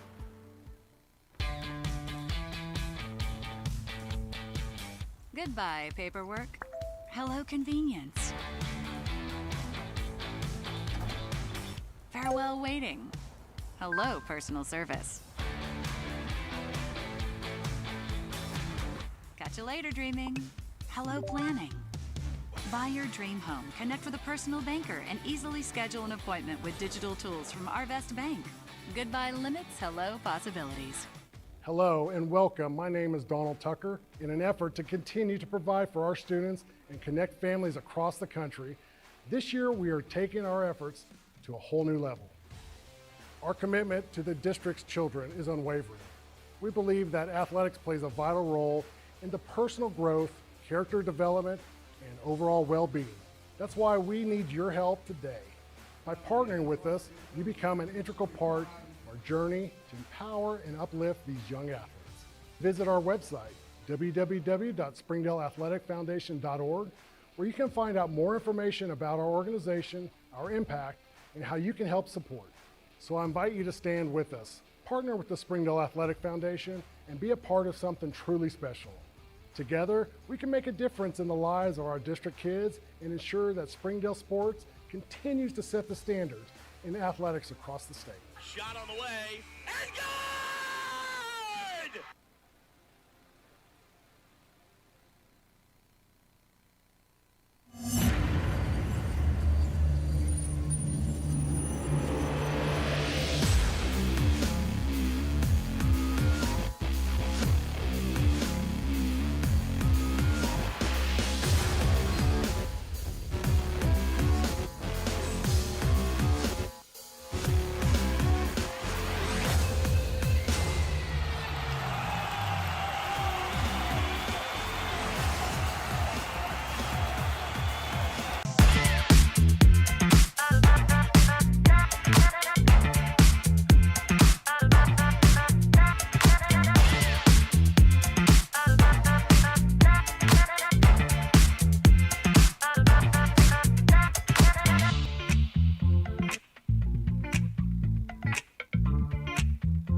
Great Depression, nothing came easy.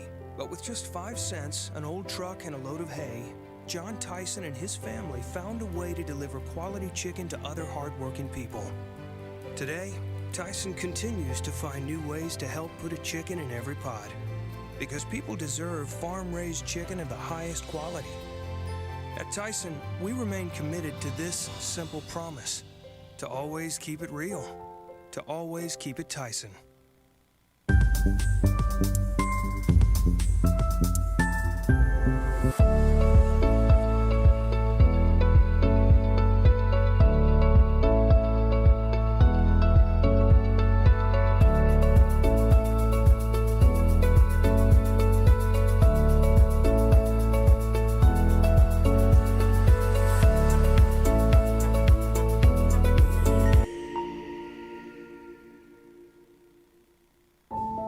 Accidents are never planned. But no matter how small, every emergency that involves a child is a big deal. It's everything. That's why we're here. Arkansas Children's Northwest offers the only pediatric emergency room in Northwest Arkansas, with fast access, pediatric experts, and kid-sized care. Peace of mind when you need it most.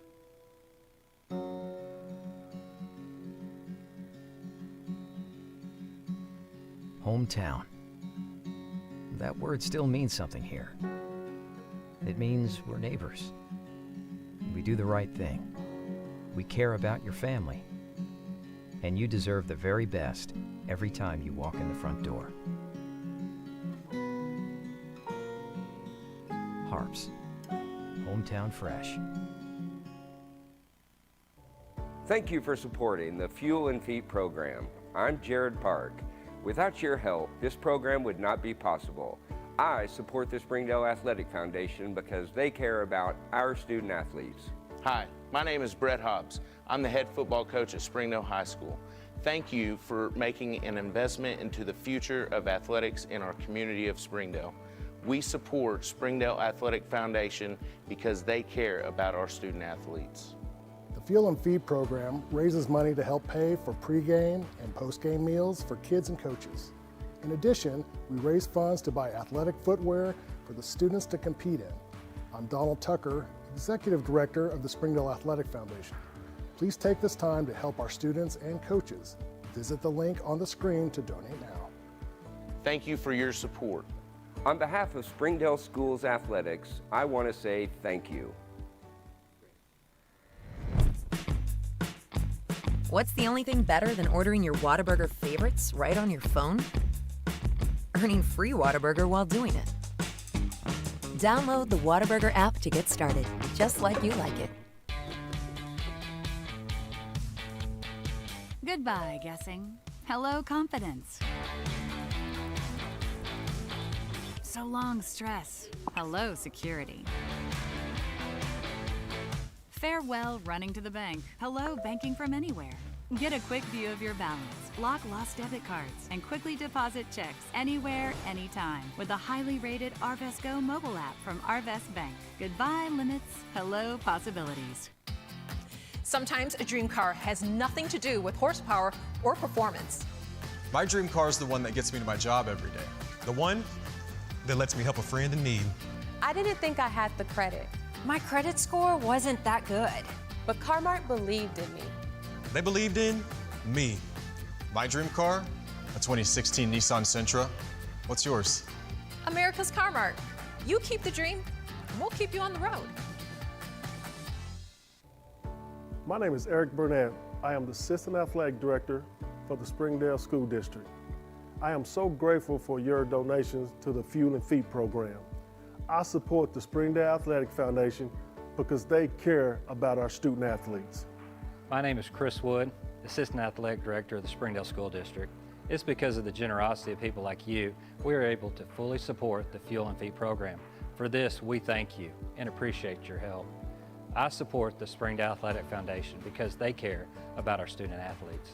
The Fuel and Feed program raises money to help pay for pregame and postgame meals for kids and coaches. In addition, we raise funds to buy athletic footwear for the students to compete in. I'm Donald Tucker, Executive Director of the Springdale Athletic Foundation. Please take this time to help our students and coaches. Visit the link on the screen to donate now. Thank you for your support. On behalf of Springdale Schools Athletics, I want to say thank you.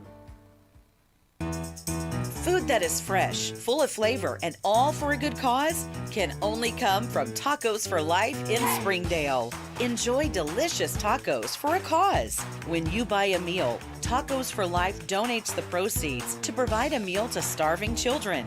Download the Tacos for Life app for ongoing promotions and free food for our friends right here in Springdale. Great food for a great cause. Tacos for Life, 1210 JTL Parkway in Springdale.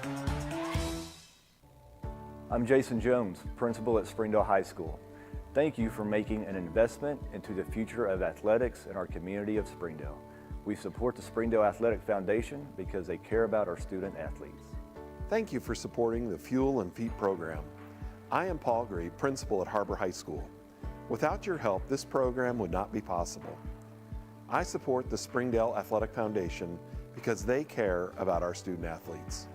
The Fuel and Feed program raises money to help pay for pregame and postgame meals for kids and coaches. In addition, we raise funds to buy athletic footwear for the students to compete in. I'm Donald Tucker, Executive Director of the Springdale Athletic Foundation. Please take this time to help our students and coaches. Visit the link on the screen to donate now. Thank you for your support. On behalf of Springdale School Athletics, I want to say thank you.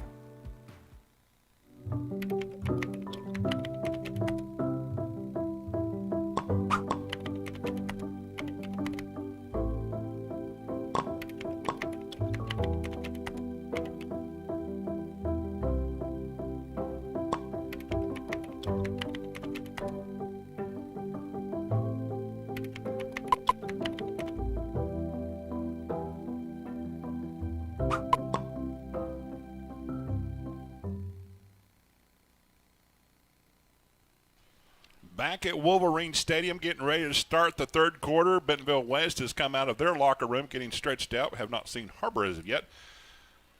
We're here tonight, Brad Spurlock, play-by-play, along with Coach Bray Cook here on the color commentating. And, Bray, we've got a good ball game. Let's go over some 7A West scores, and we'll get down to the ball game here in just a minute. But big game right now, Bentonville over Fayetteville, 35-7. Rogers leads Springdale 42-14.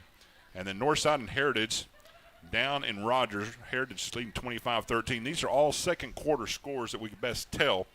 But that's setting up for a big game next week. Bentonville and Rogers. And, Coach, this is the 7A West at its finest. Yep, yes it is. That game next week is a massive game for the state of Arkansas high school football. And Bentonville, Goliath right now. And we saw them a couple weeks ago. Played a great first half against that team, too. They're rolling against a talented Fayetteville team that seems to have tripped up a little bit and can't quite get their rhythm going. And then, of course, Rogers, who scored 70 points against this team we're looking at tonight, is also a powerhouse. Kind of, I'm not going to say out of nowhere. That program's been growing under Coach Harbison for the last several years, and he's done an amazing job with them. But next week is critical for them, and tonight is critical for the Har-Ber Wildcats playing a talented Bentonville West football team, and really there's a lot on the line as far as those implications go for both of these teams. Yeah. So as we see the scores lining up for this week and then getting our plans for next week as we travel down to Northside, Fort Smith, and taking off the Grizzlies. Grizzlies once again taking on the Heritage War Eagles tonight. So things are shaping up for the conference battle. You'd like to see maybe at least 2 wins will probably get you into the playoffs. It's just a matter if you get to host or have to travel that first round. But Har-Ber has now decided to come back. Here they come, back on side the field after their adjustments. We'll see. They'll get the ball here to start the second half. But, Coach, let's look at the first half here a little bit. Visiting with Coach Dannenhauer a little bit this week. I asked him about Springdale, some of the takeaways. And, his comment was, hey, they learned a big lesson. The team that did not have the team that had the fewest mistake usually wins. Now, we've seen them tonight, a couple of turnovers. And they were able to overcome one. But the turnovers is where it seems like Har-Ber has a little bit of trouble, and they've got to get those corrected. Yeah, no, you're absolutely right. And looking back at last week, it's you look at Har-Ber had everything to lose, and Springdale had everything to win. Yeah. And when you go into that game as a team that's not quite used to having continued success as these Wildcats are learning. There's a lot of pressure that you haven't experienced before. And so I think that's one of the things that's caught up to him. And I really love Coach Dannenhauer's approach, to correct that. And that's just to go out there and play ball, have fun, and enjoy what we're building. And you see that tonight, and it's paid off. Now, obviously, the interception hurts. The muff fumble, the muff punt. That one hurts too. We watched that clip of that interception, and that's just a great play by that safety and jumping the route right there, almost in the end zone. So we can correct those couple little things and go out there and continue to play ball and have fun and play loose. And we have every chance in the world to win this game, especially coming out, getting the ball at half. Yes. So another thing we talked with Coach about, he said, asked about the coach how the kids responded after that loss to Springdale. He told them they have been very resilient. They responded very well. He said they've learned a big lesson. And no, they can't revert back to old habits. But no, like I said, I think we've seen a different team, and especially when we look at the Wolverines, who average around 40 points a game. This defense has held their own against this team tonight. They have held their own. They've done a lot of really good things, especially up front. But that works in tandem with the back end. Back end's done a great job for the most part in coverage, allowing those guys up front to get their hands on a very talented quarterback, bring him down several times, and if not, get in front of him, make his job very difficult. So we're just set and ready to go for the second half. Springdale Har-Ber once again will receive the kickoff as they won the toss to start the game, and they deferred to this half, and they will receive. So we'll see the offense come on first thing here. We're excited once again that you're here with us here at Wolverine Stadium. Got a good crowd here from Springdale traveling north. They brought the band. The band will take this quarter off, but everybody here has been entertained to a very good ball game, and so we will see Nick Byrne from the Wolverines kick off to the Wildcats, who will have Hayden Branch and Zach Miller. Usually is the deep men for the Wildcats. And let's say something about Hayden Branch done a great job on the pass play, also on the kickoff return. We saw he got outside and was able to scoot down the field a little bit. Yeah, right there at the end, be able to bring that intensity to special teams. You love to see that, and special teams. And I keep going back to this; they make you nervous as a coach, but it's obvious that this coaching staff has put a lot of time into that, and we really do an impressive job. So we are set and ready to go. Byrne has the ball teed up at the 40-yard line, set to kick it off. 7A West football at its best is underway here in the third quarter. We see the sky kick, and they may just let this go out. They touched it, and I think Bentonville West recovered it. We'll see what they're going to call. Yeah, no, that's a Bentonville West football, and touch it or not, we've got to make a play on that thing and just get it in our possession. So that was recovered by Asher Swoboda. So what was going to be a first offensive series for the Wildcats has turned into their defensive plan. Wow. As that was one of those sky kicks, happened to hit the ground, and when that hits the ground, that oblong football, it can bounce many ways. It can bounce any ways, and man, they dropped that thing right in the hole where we just hadn't seen that before. And here I am talking about our special teams play, and that's going to cost us. That's a tough break. So that'll be a turnover. It's a third turnover for the Wildcats tonight, trying to limit these plays.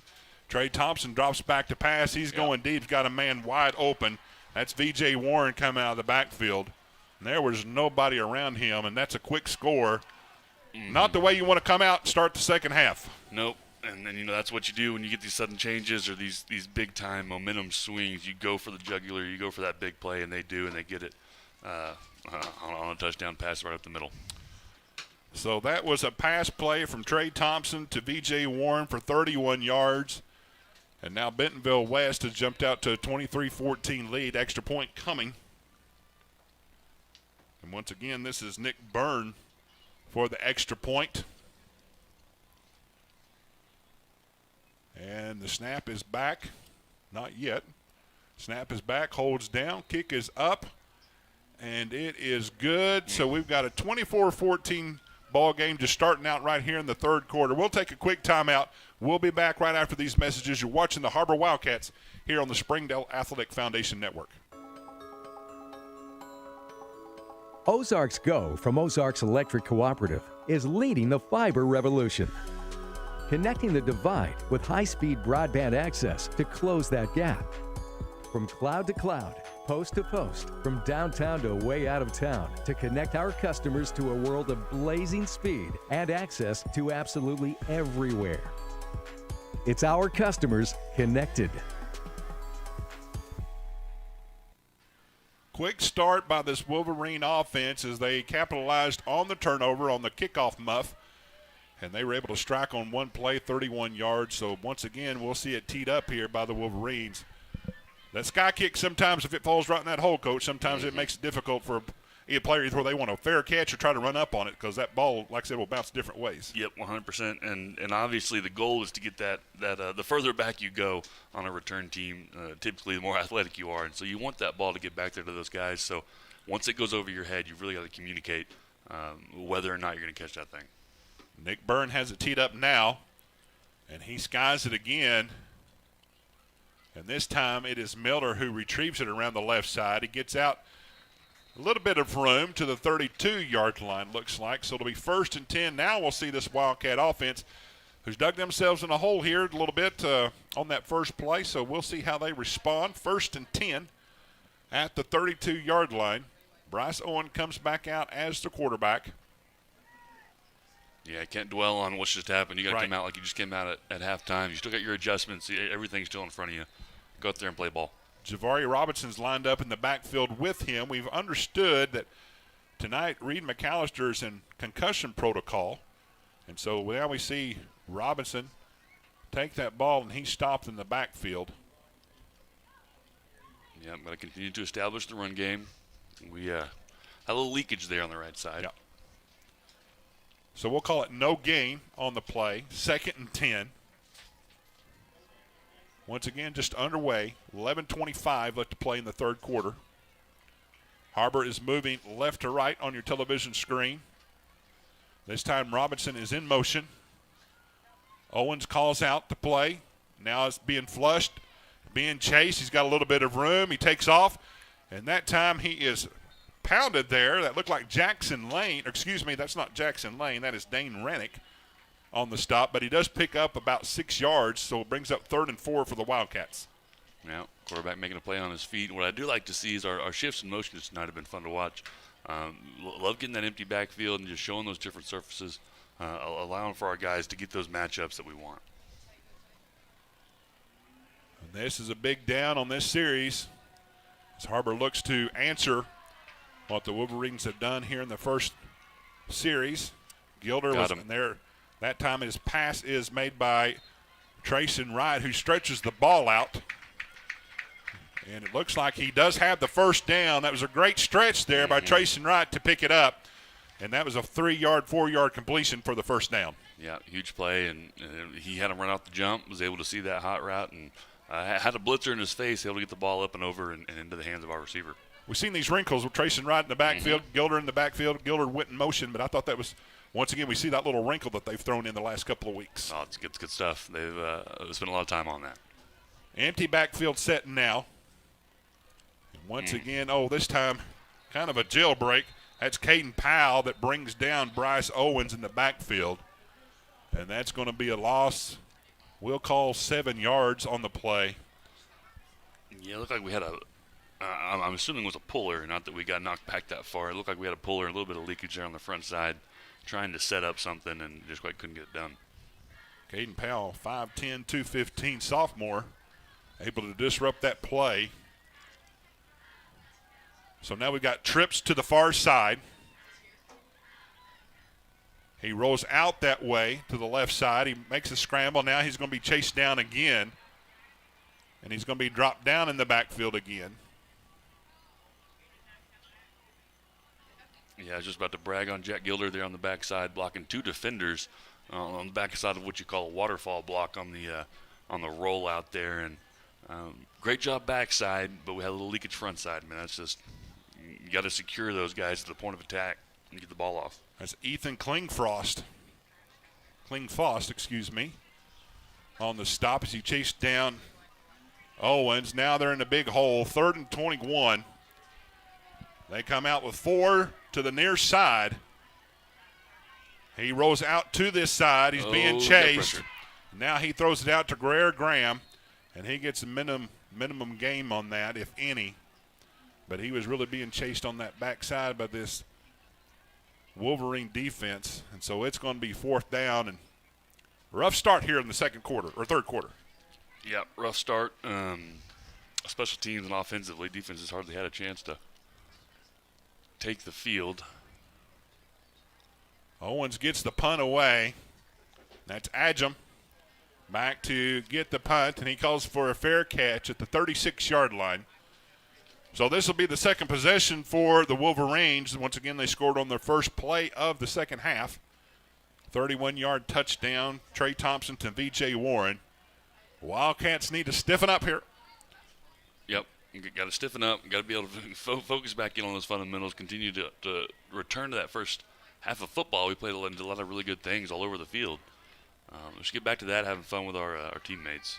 This time, V.J. Warren was stopped in the backfield, bounce out as the tackle, bounce out to the right side. Looks like Grayson Daspit and Jake Adams there for the stop. To correct that, that's Cameron Bisbee on the stop. But he picks up 6, 2nd and 4.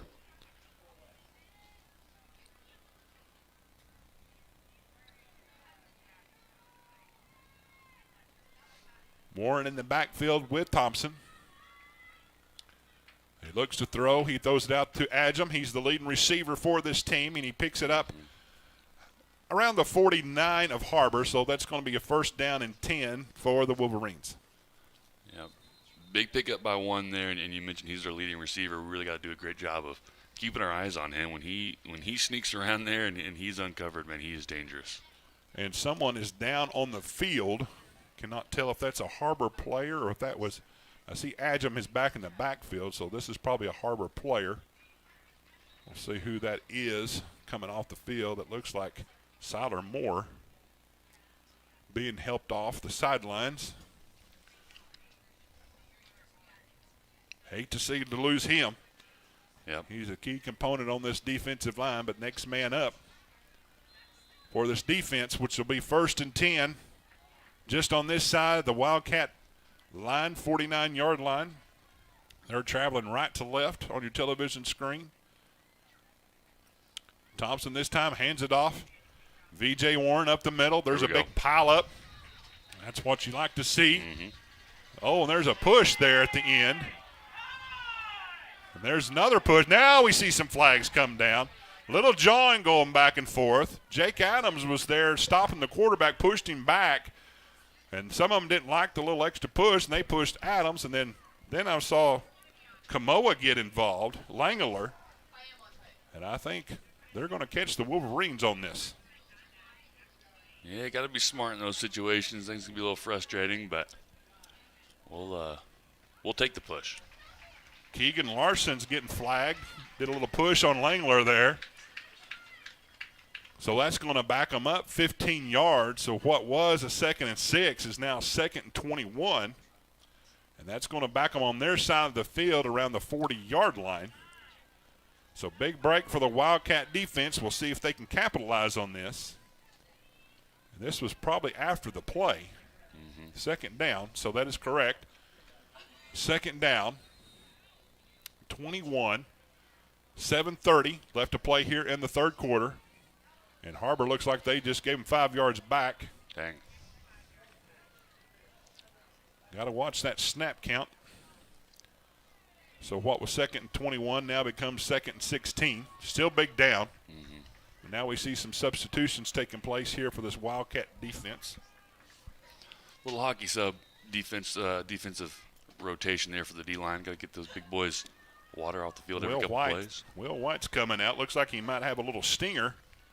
But he come out, so the Wildcats are down. And and it looks like it's intercepted. That's Grayson Daspit. Oh, they're calling it incomplete. Hit the ground. That bounced off Ryan Adjum and falls incomplete. Grayson Daspit was right there, but does fall incomplete.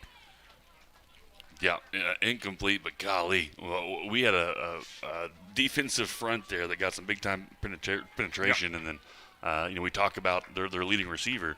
If you leave him open, man, he's dangerous, but he misses that one, almost get away with one there. Langler on the pressure made him throw maybe a little quicker. But big third down, 16. Thompson drops back to pass. Now they throw it out to, and that falls incomplete as well. That was intended for Will Davis. Great stop by this Wildcat defense. Crowd comes to life. Yep.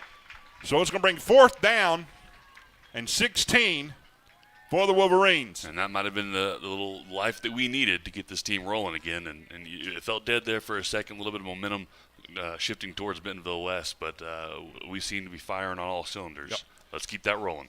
Thompson back to pass for Bentonville West. He gets the snap, and he gets the kickoff. This time it is booted out of bounds. And that was a great job by Zach Miller pointing it out to stay away from it as it goes out of bounds, and they're going to mark it. We'll see where they're marking it at. Marking up the field a little bit farther maybe what we thought from up here, but it looks like the 27-yard line. But Har-Ber will take it over 1st and 10 and try the other side. He's being rushed. He's being blitzed. He throws it down to the field. That looks like Jack Gilder. Did they make the catch? Yes. It is a catch. What a great play by Jack Gilder. Huge play, and especially the defender in his face. Looked like there was some early leakage, almost unblocked. We got a man down on the field. Looks like an offensive lineman, but unbelievable catch by tight end. Great play, great reception. Listen, we'll take a timeout as this player's down the field. We'll come back and discuss this a little bit. But it's 24-14, 5:21 left to play in the third quarter. You're watching the Har-Ber Wildcats here on the Springdale Athletic Foundation Network. Joe and Larry here with Sam's Furniture. We just wanted to thank you for your business and to let you know that your purchase helps serve so many people. That's right. The culture here at Sam's is to love and serve others in our community and around the globe. So when you buy at Sam's, part of your purchase goes to support one of the many organizations we partner with. You enable us to invest in our children, teachers, veterans, development in Africa, and distributing wheelchairs to those in need around the world. You are a part of this. So from the Sam's Furniture family to yours, thank you. Hey Northwest Arkansas, Lara here at Sam's Furniture. If you're looking for new furniture, we have over 170,000 square feet selection at everyday low prices and same-day delivery available. But the best part is that we love to serve our community. So when you buy at Sam's, part of your purchase goes to support one of the many amazing organizations that we have been blessed to partner with. Serving others, especially those in need, is our culture here, and we hope that you'll be a part of that too. Arkansas's largest furniture destination, get it at Sam's. I'm Don Strubing. It's because of the generosity of people like you, we are able to fully support the Fuel and Feed program. For this, we thank you and appreciate your help. I support Springdale Athletic Foundation because they care about our student athletes. My name is Zach Arns. I'm voice of the Springdale Bulldogs. Thank you for donating to the Fuel and Feed program. I support the Springdale Athletic Foundation because they care about our student athletes. The Fuel and Feed program raises money to help pay for pregame and postgame meals for kids and coaches. In addition, we raise funds to buy athletic footwear for the students to compete in. I'm Donald Tucker, Executive Director of the Springdale Athletic Foundation. Please take this time to help our students and coaches. Visit the link on the screen to donate now. On behalf of Springdale Schools Athletics, I want to say thank you. Thank you for your support.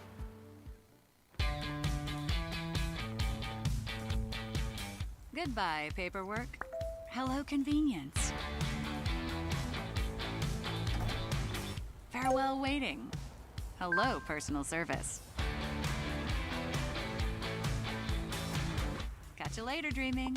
Hello, planning. Buy your dream home, connect with a personal banker, and easily schedule an appointment with digital tools from Arvest Bank.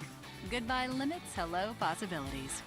Hello and welcome. My name is Donald Tucker. In an effort to continue to provide for our students and connect families across the country, this year we are taking our efforts to a whole new level. Our commitment to the district's children is unwavering. We believe that athletics plays a vital role in the personal growth, character development, and overall well-being. That's why we need your help today. By partnering with us, you become an integral part our journey to empower and uplift these young athletes. Visit our website, www.springdaleathleticfoundation.org, where you can find out more information about our organization, our impact, and how you can help support. So I invite you to stand with us, partner with the Springdale Athletic Foundation, and be a part of something truly special. Together, we can make a difference in the lives of our district kids and ensure that Springdale sports continues to set the standards in athletics across the state. Shot on the way, and good!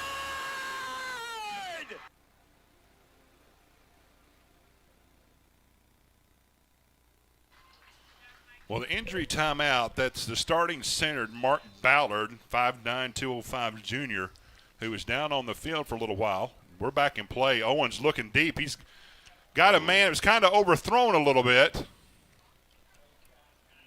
But as we was looking there for Ballard, Blake Pettit is the replacement for him. But Ballard here on the sideline, cannot tell if it's his arm or leg they are looking at. They brought the card out, but he walked off a little gingerly, but did have help. But good to see him up and going. Yep, able to walk off the field, and wasn't sure that was going to be the case, so we're glad to see him on his feet. So this time, that's a handoff. Looked like to Noah Bowling, who's the backup quarterback. There you go. So some different wrinkles we're seeing out of the Wildcats, but he picks up 4, so big 3rd down and 6 for the Wildcats. Yeah, huge 3rd down. We're knocking on the door of the red zone. This is a big play here in the 3rd quarter. Maybe folks that watched the game last week, Noah Bolden came in, went 2 for 2, and threw a touchdown pass there at the end of that Springdale game for 29 yards overall, but did a great job filling in for Bryce Owen. This time it's a handoff straight up the middle. That's Wilson. And he is scrambling. Don't think he got much, maybe a yard. Yeah, pretty intense hit there, it looked like. We'll take a couple yards, but it brings up a big 4th down, and then we talked about that territory where you can go for it, and this is right about there. It looks like the worst down on the field. 4th down, 4. Now we see Zach Miller checking in. Wilson comes out of the ball game. So this is a big down for this Wildcat offense to stay within striking distance of the Wolverines, who scored on their first play of the 3rd quarter. Har-Ber trying to answer right now. We see Owens back to pass. He's being flushed. He throws it out. And this time I cannot tell. It looked like it falls incomplete. Yep. So that's going to be a turnover on downs. And it'll be 1st and 10 for the Wolverines there at the 31-yard line as they bring their offense back on the field. So, Coach, as we see here, there was a good stand by the defense for the Wolverines, but tell you what, you know sometimes injuries happen. Next man up, and we definitely saw that here on that series. Yeah, we did, and this is a critical part of the game that, defensively we got to stand up and play some solid defense here to keep us in this thing. And there goes V.J. Warren. Yep. Right up the middle. And we have another injury. And we've got another Wildcat down. Now that's Grayson Daspit, the starting center, looks like. And he is holding that shoulder. So what we will do, we'll take another timeout right here. We've got 3:36 for the injury timeout and be back. You're watching the Har-Ber Wildcats here on the Springdale Athletic Foundation Network.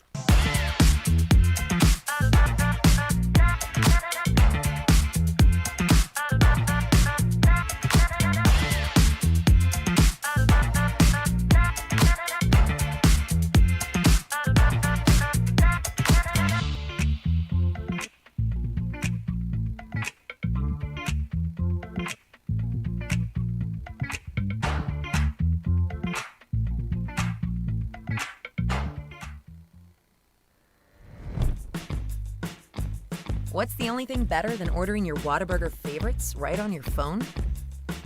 Earning free Whataburger while doing it. Download the Whataburger app to get started, just like you like it. Goodbye, guessing. Hello, confidence. So long, stress. Hello, security. Farewell, running to the bank. Hello, banking from anywhere. Get a quick view of your balance, block lost debit cards, and quickly deposit checks anywhere, anytime with the highly rated Arvest Go mobile app from Arvest Bank. Goodbye, limits. Hello, possibilities.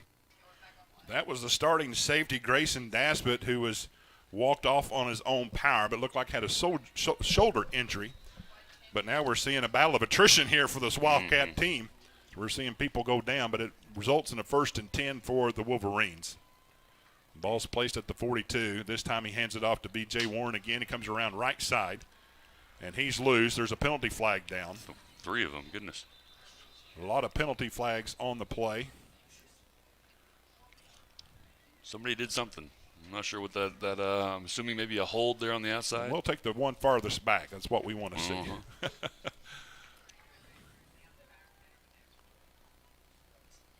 Kind of seeing the Wolverines' game plan. They're just handing the ball off now, trying to establish a run a little bit. Up the middle and around the sides, off tackle. Looks like they did get them for holding. It's going to back them up 10 yards from the spot of the foul. So that's going to place the ball at the 47-yard line. So it looks like 1st and 15 coming up for the Wolverines. Yeah, I've got a chance here to make a big defensive play. Still plenty of time left in this third quarter. Get this thing rolling back on track. 3:10 left to play in the third quarter. Wolverines takes the snap, hands off once again. This is Warren, got another hold up the middle, and he is tackled there at the last minute. And that was Jacob Elliott saving a touchdown. But once again, finding a hole up the middle, Coach. Yeah, found a hole up the middle. And more than that, I'd argue there were 2 defenders there that could have made that stop and that tackle and slips through both tacklers. And that's just something that you can't see right here. If we want to get back in this ball game, we've got to be able to wrap up, drive our feet, and finish these guys to the turf. 25-yard line, 1st and 10.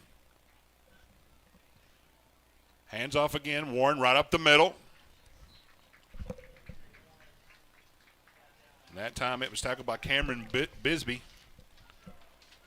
Able to wrap him up. About a 6-yard gain, 2nd and 4. Yeah, this is that run-to-win scenario. You know, they're trying to hold up as much clock as they can. They did a decent job these last couple minutes.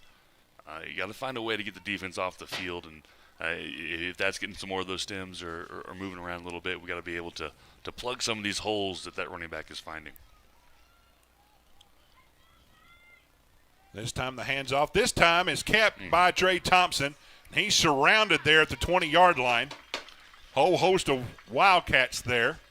And there it is. That's a little bit of spark that you need. You know, they keep making these big gains, and Coach does a great job putting them in position and able to take advantage on the quarterback's misread.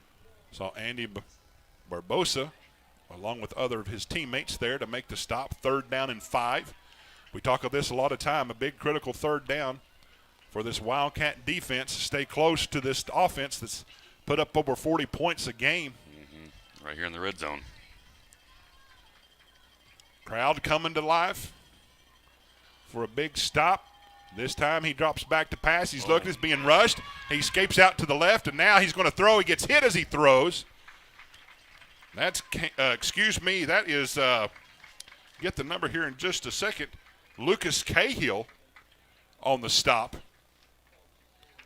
Ball falls incomplete. Hit him kind of low, but able to get him to throw it off his back foot, and so that's going to be a big 3rd down stop for the Wildcats. Yep, big, huge, crucial stop, and you know, more than that, we had a defensive line get back there quickly. Yep. I mean, that is awesome to see, especially against some of these monsters that Bentonville West has, and to be able to get that movement and that penetration has been pivotal for us tonight. Kept us in the ball game. Nick Byrne, the left-footed kicker for the Wolverines, sets it down around the 27, so this will be a 37-yard kick.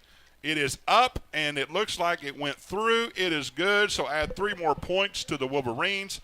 27-14, 1:03 left to play here in the third quarter. We'll be back right after these messages. You're watching the Har-Ber Wildcats on the Springdale Athletic Foundation. Sometimes a dream car has nothing to do with horsepower or performance. My dream car is the one that gets me to my job every day. The one that lets me help a friend in need. I didn't think I had the credit. My credit score wasn't that good, but Car-Mart believed in me. They believed in me. My dream car, a 2016 Nissan Sentra. What's yours? America's Car-Mart. You keep the dream, and we'll keep you on the road. As we're back at Wolverine Stadium, 27-14 is our score in the third quarter. 1 minute left to play here in the third quarter. I think you can call that a win for the defense there, Coach. Got to keep them to a field goal. Absolutely, and we've had a couple of those drives in a row, the one before half and then right there to stop them from finding the end zone, man, that's such a big deal. And it keeps us in this thing. 6 points is a lot more manageable than those 14. So as we look here, this is Nick Byrne once again. We got to watch out for these sky kicks. It's giving us a little bit of problem. Make sure that we secure the ball on this kickoff and get a good return. So Byrne is set the tee up. And here comes the kick, and he skies it again. And it's taken by this Wildcat up man. Oh, my goodness.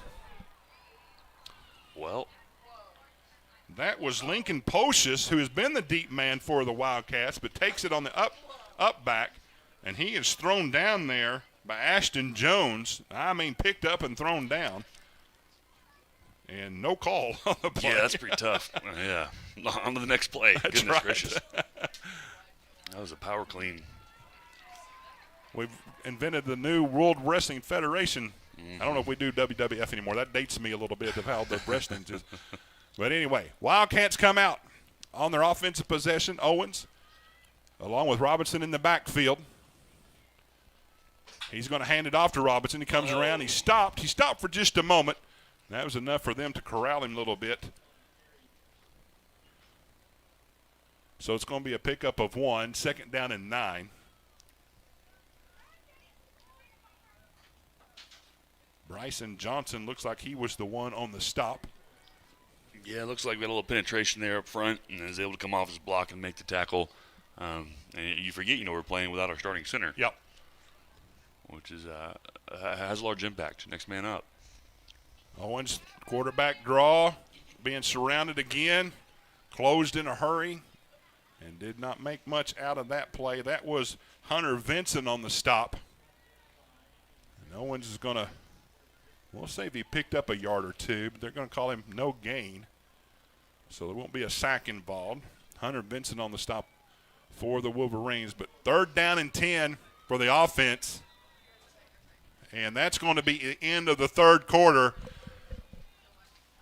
Har-Ber started it off with the muff kick, and the Wolverines were able to take advantage of it. They lead 27-14. We'll be back for the fourth quarter right after these messages. Food that is fresh, full of flavor, and all for a good cause can only come from Tacos for Life in Springdale. Enjoy delicious tacos for a cause. When you buy a meal, Tacos for Life donates the proceeds to provide a meal to starving children. Download the Tacos for Life app for ongoing promotions and free food for our friends right here in Springdale. Great food for a great cause. Tacos for Life, 1210 JTL Parkway in Springdale. We are set up for a great fourth quarter, 27-14. The Wolverines over the Wildcats. Coach, the Wildcats didn't score in that half. They were able to hold them there at that last minute for a field goal. So hopefully we'll see some outpouring of scores here in the fourth quarter. Yeah, I'd like to see a little bit of offensive movement here, be able to do some things. Been stymied there these last couple of plays, and a big part of that is replacing our center there up front and being able to protect a younger, maybe unexperienced center. And that does change your play calls a little bit. Make sure that he's in position to be successful, and then that helps you out offensively as a whole. Mark Ballard at the end of the third quarter, close to the end of the third quarter, went out for an injury. So play resumes. Owens looks to pass. It's being scrambled now. He's being flushed. He throws it, and that time it is incomplete. Looked like it was intended for Jack Gilder, but there was a battle for it. It falls incomplete. So it's going to be 4th down and 10. And it looks like the punt team is coming on for the Wildcats. Yeah, he had a chance there. He escaped a tackle. It was almost a sack there. And was able to at least get the ball off in a dicey situation. But this is the right call. Let's get out of this territory, get some better field position, send our defense back out there, and let's get a stop. Owens back to punt for the Wildcats. Adjum back for the Wolverines to receive the punt. Ball's placed at the 30-yard line. There's the snap. They're coming after him. He gets the punt away. Adjum calls for a fair catch and goes out of bounds around the 35-yard line, we'll call it. So it'll be 1st and 10, a new set of downs for the Wolverines. Big stand here for this Wildcat defense to get the ball back. We'll see what they do on this possession. Yeah, big stand here, and, big key to this drive I think is going to be stopping the run. You just saw it in that last drive, them take the ball down the field, and more than that, they took the clock. So we're going to have to stop that run as quickly as possible and get that ball back into Bryce's hands. So the big playmaker on that last series was V.J. Warren. He's been the big playmaker of the second half. And he's going to get the ball again right up the middle. He's got a little bit of room. Jake Adams is there to secure him at the 50-yard line. But that's going to be a pickup of nearly 20 yards. We'll call it 19 yards on the play, but a big play to start this possession. Yeah, big play. We got to limit those here in this fourth quarter if we're going to try and stay in this ball game. Wolverines have found something here in the second half. The Wildcats looking to stop this momentum. They're calling the ball at the 49-yard line, far hash. This time, Trey Thompson throws it to Adjum, is tipped, almost intercepted there by Tony Berry, but falls incomplete, second down and 10. Yeah, almost. Man, he's right there, a little diving catch, just a little short, but you like to see him in position. Brings up a big second down. Let's continue to do our best to slow down that run game. And like I said, get the ball back. Got about 18 seconds left on the play clock. I've seen it run down a few times on this offense, but they are okay right now. Fakes the handoff again. He's under pressure. He throws it, and that's going to fall incomplete. Looks like that was intended for Jackson Lane. Mm-hmm. Yes, it was, and he took a hit as he threw it. It looks like Austin Sandoval, unless we have another one I'm not familiar with, is back there defending. All right. So Sandoval's getting some double action tonight on offense and defense. Yeah, you'll see that with injuries sometimes. You got to let your players make plays and put them out there on the football field. So haven't seen Cyan Wilson, so there again, like I said, we may have an injury due to this. Yeah, he's out tonight. Okay. So they set up the screen this time. Oh, it's read well there by Lucas Cahill. Awesome job. Talked about it earlier, sniffing out those screens. Man, our defensive coaches have done a great job honing these guys in on those. We've sniffed almost every single one out tonight, and that's a huge part of their game. Swoboda was on the reception, but a great job reading that defensive screen, or excuse me, offensive screen, able to bring him down. So a big down, fourth down now for the Wolverines. Back deep for the Wildcats, Zach Miller. He gets the punt away. Miller calls for the fair catch, secures it this time at the 19. And we've got 10:32 left to play here in the ball game, 27-14. We'll take another quick timeout. You're watching the Har-Ber Wildcats here on the Springdale Athletic Foundation Network.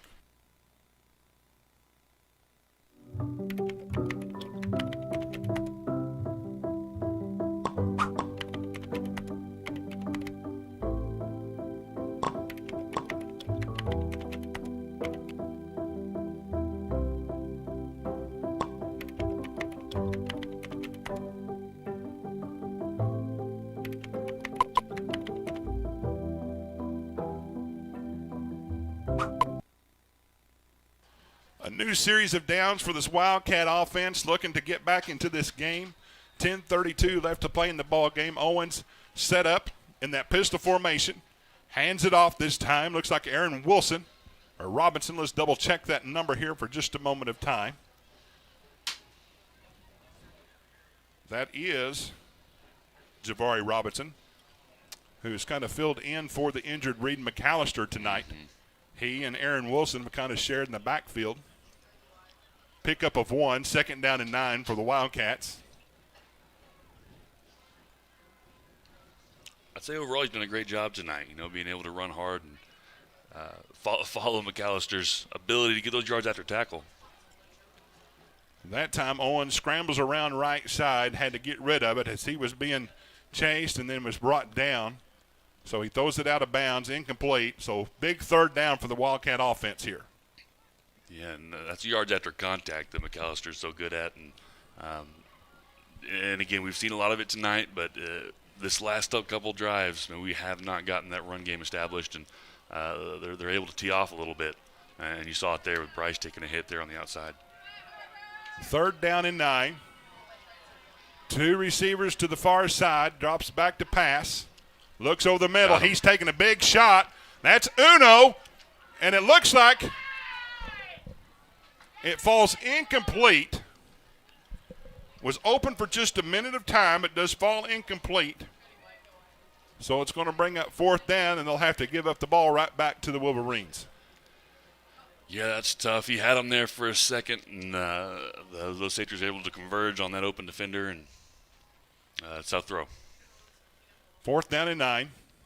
Owens gets the punt away. This is Adjum. Actually, they've blown it dead. Don't see a flag out. Yeah, I do see a flag now.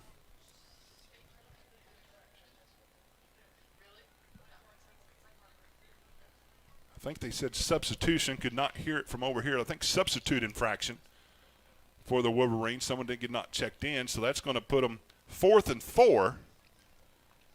I still think probably you have to play some field position here, Coach, not to give it up to them if they can't make it. Yeah, more than likely, but now you never know. It could be a dangerous spot to make the play call. Owens is back to punt again. Now he runs around a little bit, but does get the punt off. Ball bounds at the 47, and he's going to be stopped there. Looks like by Kayshawn Holder. And now we've got another stoppage of play.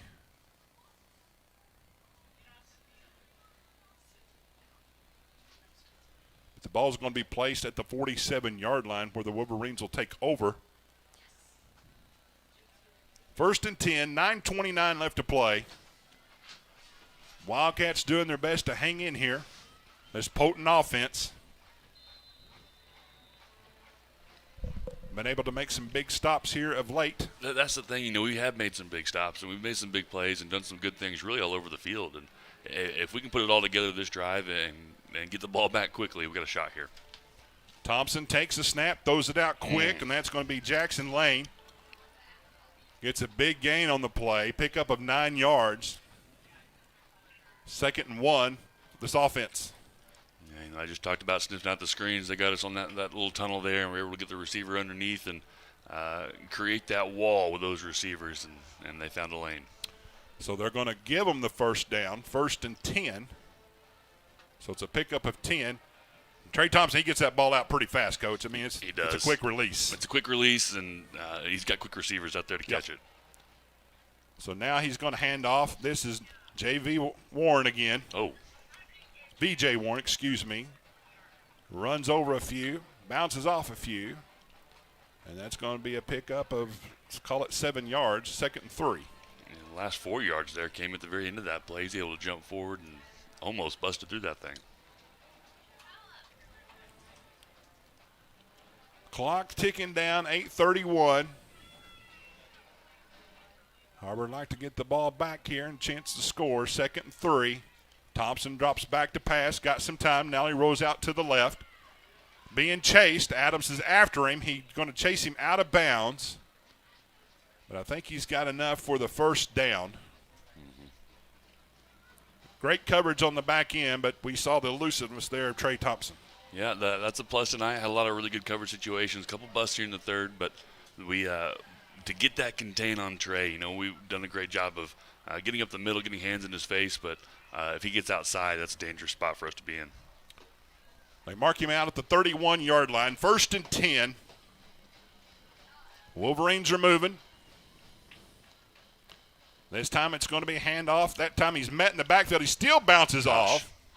But this time they've got him corralled. He didn't go down. But that looked like that was Will White. Will White's coming up kind of gingerly. But he was able to slow the momentum down. Just enough. And going to be a pickup of 1 yard, 2nd and 9. 7:49 left to play.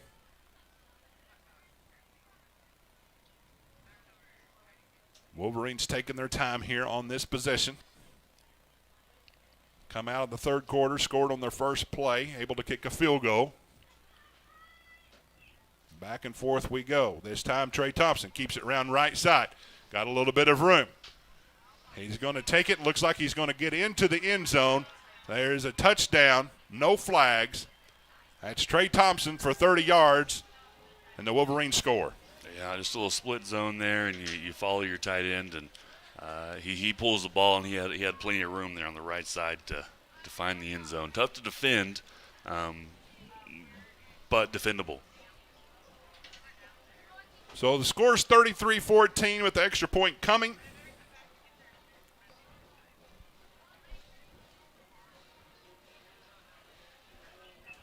And this is going to be Nick Byrne for the extra point. Left-footed kicker.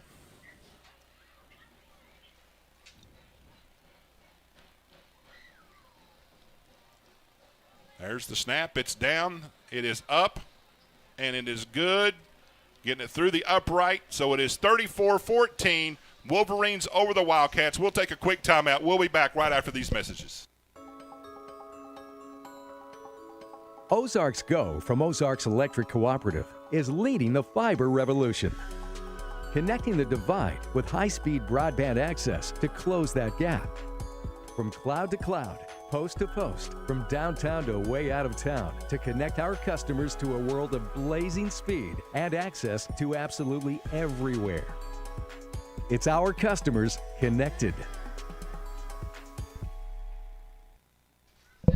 So a big drive there for the Wolverine offense, puts it up to 35-14. Big play for them, big series for them. Now we'll see if the Wildcat offense can strike pretty quick. They're down 3 scores. Yeah, strike quick. You also got to go out there, and you don't need to be the hero, but you do have to do your job at a high level, and that's one of those things that these situations can be kind of dicey. You go out there and you try and do too much, get yourself in trouble. It's really just go out there and execute and get yourself back into this ball game.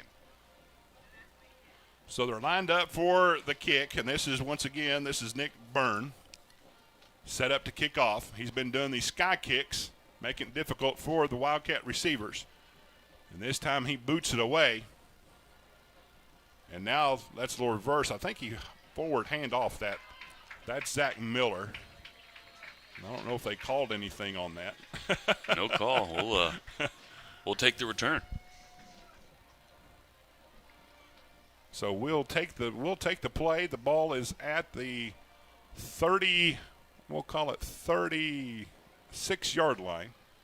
1st and 10 for this Wildcat offense. Now you got to be in hurry-up mode. See what they can do here on this possession. 34-14, 7A West competition. Other than the third quarter, the Wildcats has played a pretty good ball game. They've stood right in there with them to that third quarter. We've seen turnovers and some busted plays on a few things. Yeah, I agree. That's what's so I'm not going to say frustrating about this team, but we're able to do a lot of great things on the football field, and whenever we're locked in and the momentum is there, man, we can really cause some havoc. Aaron Wilson comes around right side, able to duck under a few tacklers that time. And he's going to be down at the 43, 42-yard line. Pistol would pick up about 5 yards. 2nd and 5. And this is a great first down run. You get the edge on the outside. You're able to get yourself 5 yards, put yourself in position on 2nd to go get half. Wilson once again around right side. That time he's taken down in the backfield, so that's going to be a loss of a few yards. That's Caden Powell. Now the Wolverines have got a man down. And they're going to do stoppage of play. So we've got 6:44 left to play here in the fourth quarter and in the ball game, and we'll take a timeout with them. We'll be back right after these messages. You're watching the Har-Ber Wildcats on the Springdale Athletic Foundation Network. During the Great Depression, nothing came easy.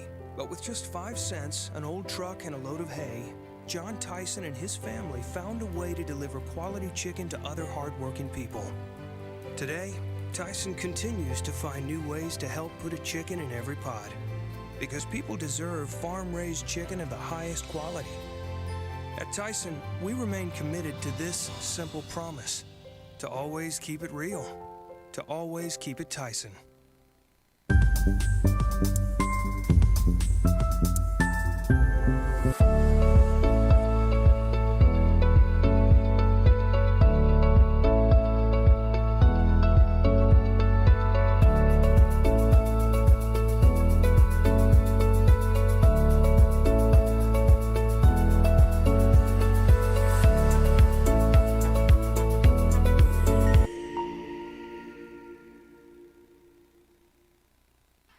Vinson, the injured Wolverine, helped off the field, maybe a knee injury there.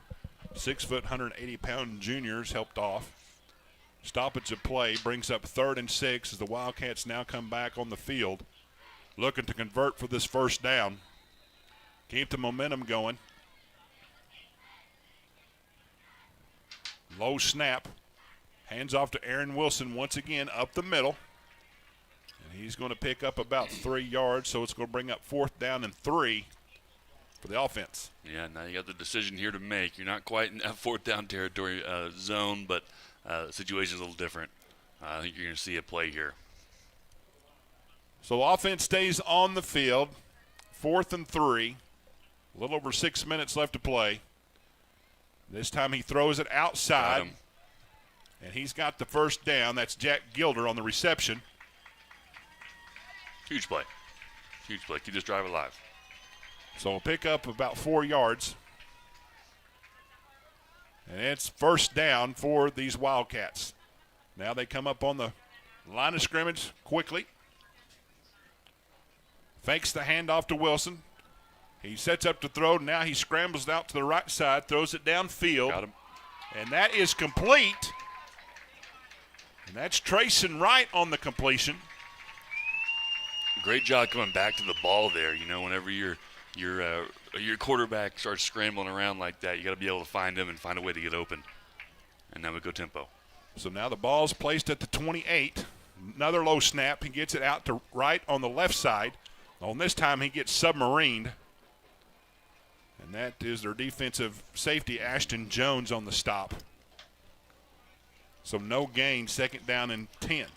Yeah, you talk about Trey Thompson being quick with the ball. Well, right there, you know, with that low snap, that really throws off your timing with Bryce. And if you can get him the ball in the chest, maybe we get that ball there just a half a second earlier, maybe give him a chance to make a move. Wilson lines up behind Owens. Now he hands it off to Wilson, right up the middle, skips over a couple players. And he's brought down a pickup of, we'll call it 5 yards. So a great pickup there on 2nd down play. So it's 3rd and 5 for the Wildcats. Keep the drive alive. Keep again, don't do too much, but go do your job at a high level. Let's find the end zone on a big 3rd down. Hands off again to Wilson. Comes around. Oh, this time he loses the ball. The ball is picked up by the Wolverines.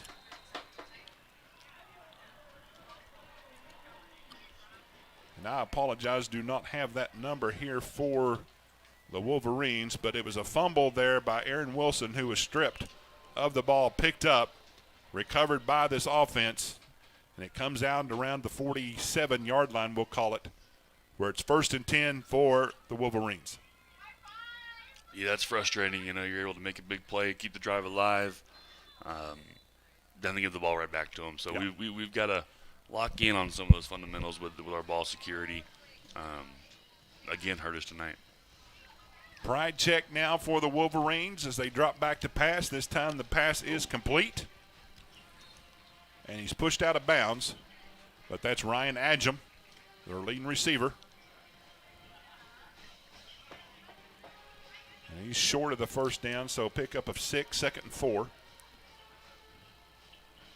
Ball is right at the 45-yard line of Har-Ber. Har-Ber really just couldn't get much mustard here in the second half. No, we couldn't, and looked like he easy tackle him inbounds there. That clock is rolling. Clock is moving. He throws it again. This time it's complete. It's Jackson Lane pushed out of bounds. Yeah, referee signals keep the clock rolling again. These seconds tick by quickly. 3:48 left to play. He gets it down to the, we'll call it the 38-yard line. Now they're just bleeding the clock, taking some times. We've got 16 seconds on the play clock. Now they break the huddle. 3:30 on the main clock, game clock. And this time he hands it off right up the middle. Thought that might, nope, that's once again B.J. Warren, who's had a big second half. He's had a huge second half, and one of the things that you appreciate about him is he falls forward. Yep. Every single one of these runs, it looks like he's diving for an extra 4 or 5 yards almost, which, man, those yards add up. So it's a pickup of 9, 2nd and 1. 2:58 left to play. Har-Ber looking to hang on here to keep them out of the end zone. At least trying to keep them out of their 40-point average. Mm-hmm. Once again, it's a handoff. V.J. Warren. He's going to pick up the first down. He looks like he gets into the red zone right at the 20-yard line. Clock continues to move. 2:30 left to play in the game. 28 on the play clock. Seeing substitutions come in now for the Wolverines. Yeah, get those young guys some experience. This game is pretty much wrapped up. This is one of those that it's frustrating. You look at, like you said, we're able to do a lot of good things all over the field, and then Bentonville kind of runs away here in the second half. 5 seconds, 4 seconds. Drops back to pass. Thompson does. Got a man over the middle. That's going to be a touchdown. And we've got a penalty flag on the play. And coaches are not happy with something over there. Nope, I wouldn't be either. Will White coming off the field.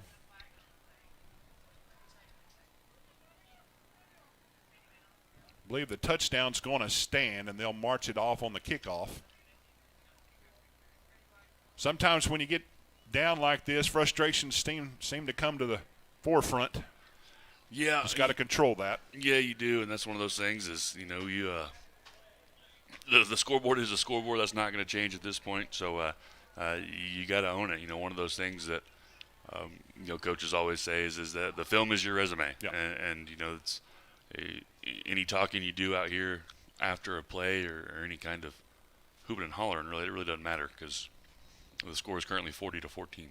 Well, sometimes, too, when you look at these games, I've always heard this old adage watching these games, sometimes it's always that second person that gets caught. Mm-hmm. So we never know what was said or what was done at that first person. But anyway, it was Will White. Will White that's coming off the sidelines, very disappointed, but that extra point is good. Nick Burns, so it makes it 41-14. Minute 57. We'll be back right after these messages. You're watching the Har-Ber Wildcats here on the Springdale Athletic Foundation Network. Accidents are never planned. But no matter how small, every emergency that involves a child is a big deal. It's everything. That's why we're here. Arkansas Children's Northwest offers the only pediatric emergency room in Northwest Arkansas with fast access, pediatric experts, and kid-sized care. Peace of mind when you need it most. Finishing up the fourth quarter, 1:57 left to play. Wolverines been able to take control here in the second half, able to shut out the Wildcats on offense.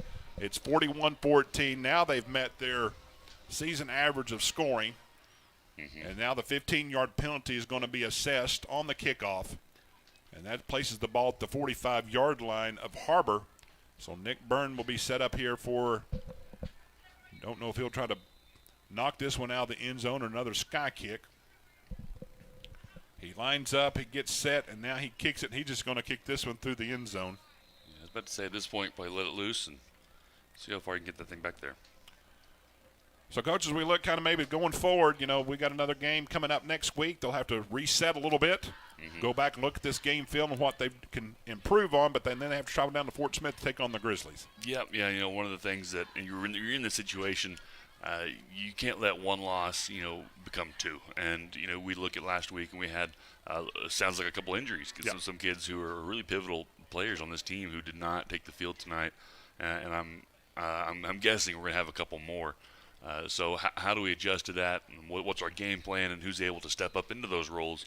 And how do you prepare them throughout the week to get back on track next week? Noah Bowling is checked in for the quarterback position for Har-Ber, and he throws it out to Trayson Wright, falls incomplete. Again, we saw Noah come in after Bryce Owens gets hurts his hand last week. Does a great job coming in. Goes 2 for 2. That one falls incomplete. Now he's looking again. Throwing it over the middle. That's Jack Gilder. It is complete, and he's knocked out of bounds.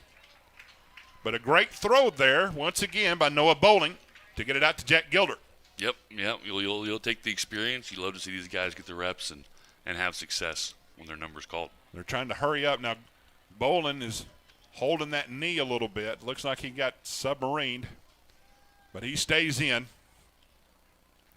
1st and 10, 1:45. He drops back to pass. Now he's being chased. He gets thrown down, trying to hang on to the ball. And that's going to be a loss on the play. Minute 33. Be a loss of 3. 2nd down and 13 for the Wildcats. Yeah, sometimes taking that hit is good experience too. Yeah. Once you've been there and done that, it's no longer that huge intense moment for a young quarterback. Bowling drops back to pass. Looking over the middle, now got a little seam. He comes up the left side, got a little bit more room.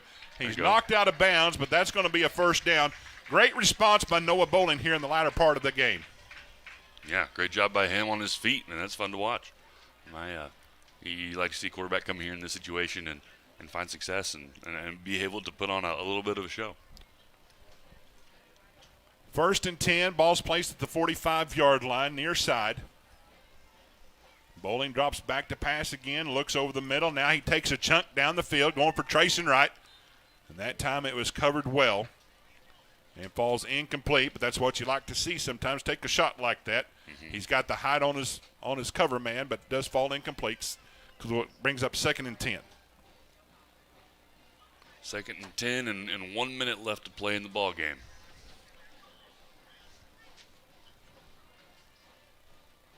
Har-Ber will head home to Springdale after this game. Get ready for Northside. There's a pass complete to Wright, breaks a tackle, and he's pushed out of bounds. Great read there by Bowling out to Trayson Wright. Brings up another 1st down for the Wildcat offense. Ball's placed around the 36-yard line, and they're up on the ball pretty quick again.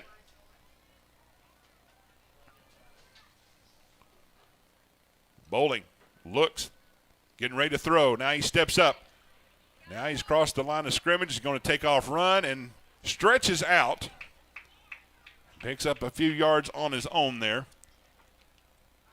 Pick up a 2, 2nd down and 8. We've got 30 seconds left to play in the ball game. Har-Ber trying to get another play off. Bowling looks like he lost his shoe, just threw his shoe out of the way. Now he rolls out. And that, once again, that's going to be Branch. Uno has been kind of a star for tonight. Picking up a few pieces along the way. Mm-hmm. It has been. And Har-Ber's calling the timeout. And, Coach, like I said, we see these guys, whether they get down or not, you still see the fight in them. Oh, yeah. This is what you like to see out of a team. No, 100%. And to see them to come out and, you like to see them score right here. You find yourself pulling for these young cats, getting out there and getting the experience. And normally in these situations, it's just go through and do your job. But, I want to see these guys find the end zone. Absolutely. It's fun to watch the energy that they bring here whenever this score is what it is. Noah Bowling came in, like I said, last week and able to march them on a touchdown drive. I think he made a pass to Graham there at the end to cut the lead down to single digits. Springdale took a safety, made it 47-43. That was how the game ended. But he did a good job coming into a pressure situation and get the Cats on the scoreboard. Here he is again, 13 seconds left to play, trying to replicate what he did last week. The ball's placed at the 26-yard line. He drops back to pass, looks over the middle. And was that complete? It looked like Gilder intended for Gilder. Gilder looked like maybe he stopped on the route a little bit. Just his fingertips there. Well, he hit the ground pretty hard. Yeah.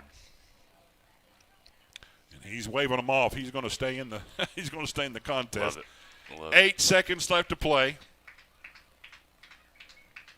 There's no quitting these Wildcats, as they're going to fall tonight to 1-3 in conference. Bowling back to pass. He throws it over the middle again. in midst of three different people.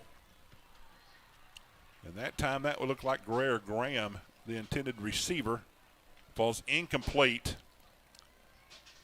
2 seconds left to play. This should be the final play of the ball game. Once again, Har-Ber will go 1-3, 2-5 on the year overall. Once again, they like to secure maybe one more win in conference. They'll try to do that again. And that time that pass is complete to Javari Robinson out of the backfield, and that's going to do it here as we are closing out here at Wolverine Stadium. The final score, 41-14. We'll be back after these messages to discuss the final half and discuss what's going up next week as we travel to Northside. You're watching the Har-Ber Wildcats on the Springdale Athletic Foundation Network.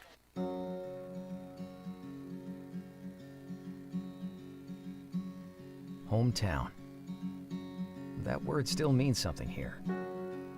It means we're neighbors. We do the right thing. We care about your family. And you deserve the very best every time you walk in the front door. Harps. Hometown fresh. Joe and Larry here with Sam's Furniture. We just wanted to thank you for your business and to let you know that your purchase helps serve so many people. That's right. The culture here at Sam's is to love and serve others in our community and around the globe. So when you buy at Sam's, part of your purchase goes to support one of the many organizations we partner with. You enable us to invest in our children, teachers, veterans, development in Africa, and distributing wheelchairs to those in need around the world. You are a part of this. So from the Sam's Furniture family to yours, thank you. Final score here once again at Wolverine Stadium. The Wolverines 41, the Har-Ber Wildcats 14. As we look around the rest of the 7A West, as Har-Ber will travel down to Northside, they just updated that score, and they are tied 27-all with the War Eagles. One of them is going to pick up their first conference win of the year. But the main game that everyone's looking at is Fayetteville and Bentonville. Bentonville wins tonight 48-14. And how about this score for Rogers? Rogers over the Springdale Bulldogs, 70-14. So that's going to set up a big 7A West showdown next week. But as for us, Coach, once again, first half we stayed pretty competitive. Second half kind of got away from us a little bit. But you like the fight out of these cats going down at the very end. Even when they thought the game was over with, they still hung in there to finish out the game. No, absolutely. Very similar story tonight that we saw versus Bentonville. And what that story is that we can hang with some very talented football teams, at least for 2 quarters. And those first 2 quarters in both those games were very competitive. We're doing a lot of things all over the field, offense, defense, special teams. But it's finding ways to finish these games. And that's the next step, I think, for this program. And a big part of that, too, though, especially tonight, is dealing with injuries. And being able to overcome some of those spots and put some players in who might not have the experience that is needed to win some of these games. So that's the next step for this program. Yep. 100% agree, and you made it mention of that, Coach. Yeah, the injury bug kind of caught up with Har-Ber tonight. We saw some people go out, so they're going to have some time to recoup, get ready for next week. When, like I said, next man up, we saw several go out and the next person stand up. But they're going to be traveling to Fort Smith Northside next week as we take on the Grizzly. Game times will start at 7 o'clock. And we want you guys to join us there. We want to thank everybody once again here in the booth that's helped us out. We want to give a special shout-out to Dr. Jared Cleveland, the superintendent of the schools, Dr. Paul Grebe, he's the principal of Har-Ber, Keith Fimple, director of athletics here in the district, once again the sponsor of the programs, and once again these kids that have done a fantastic job keeping us on the air. These Har-Ber kids keep their heads up as they travel back to Har-Ber down to Springdale. And we will see you next week as we travel down to Fort Smith Northside. Once again, thank you so much for joining us for the Har-Ber Wildcats here on the Springdale Athletic Foundation Network.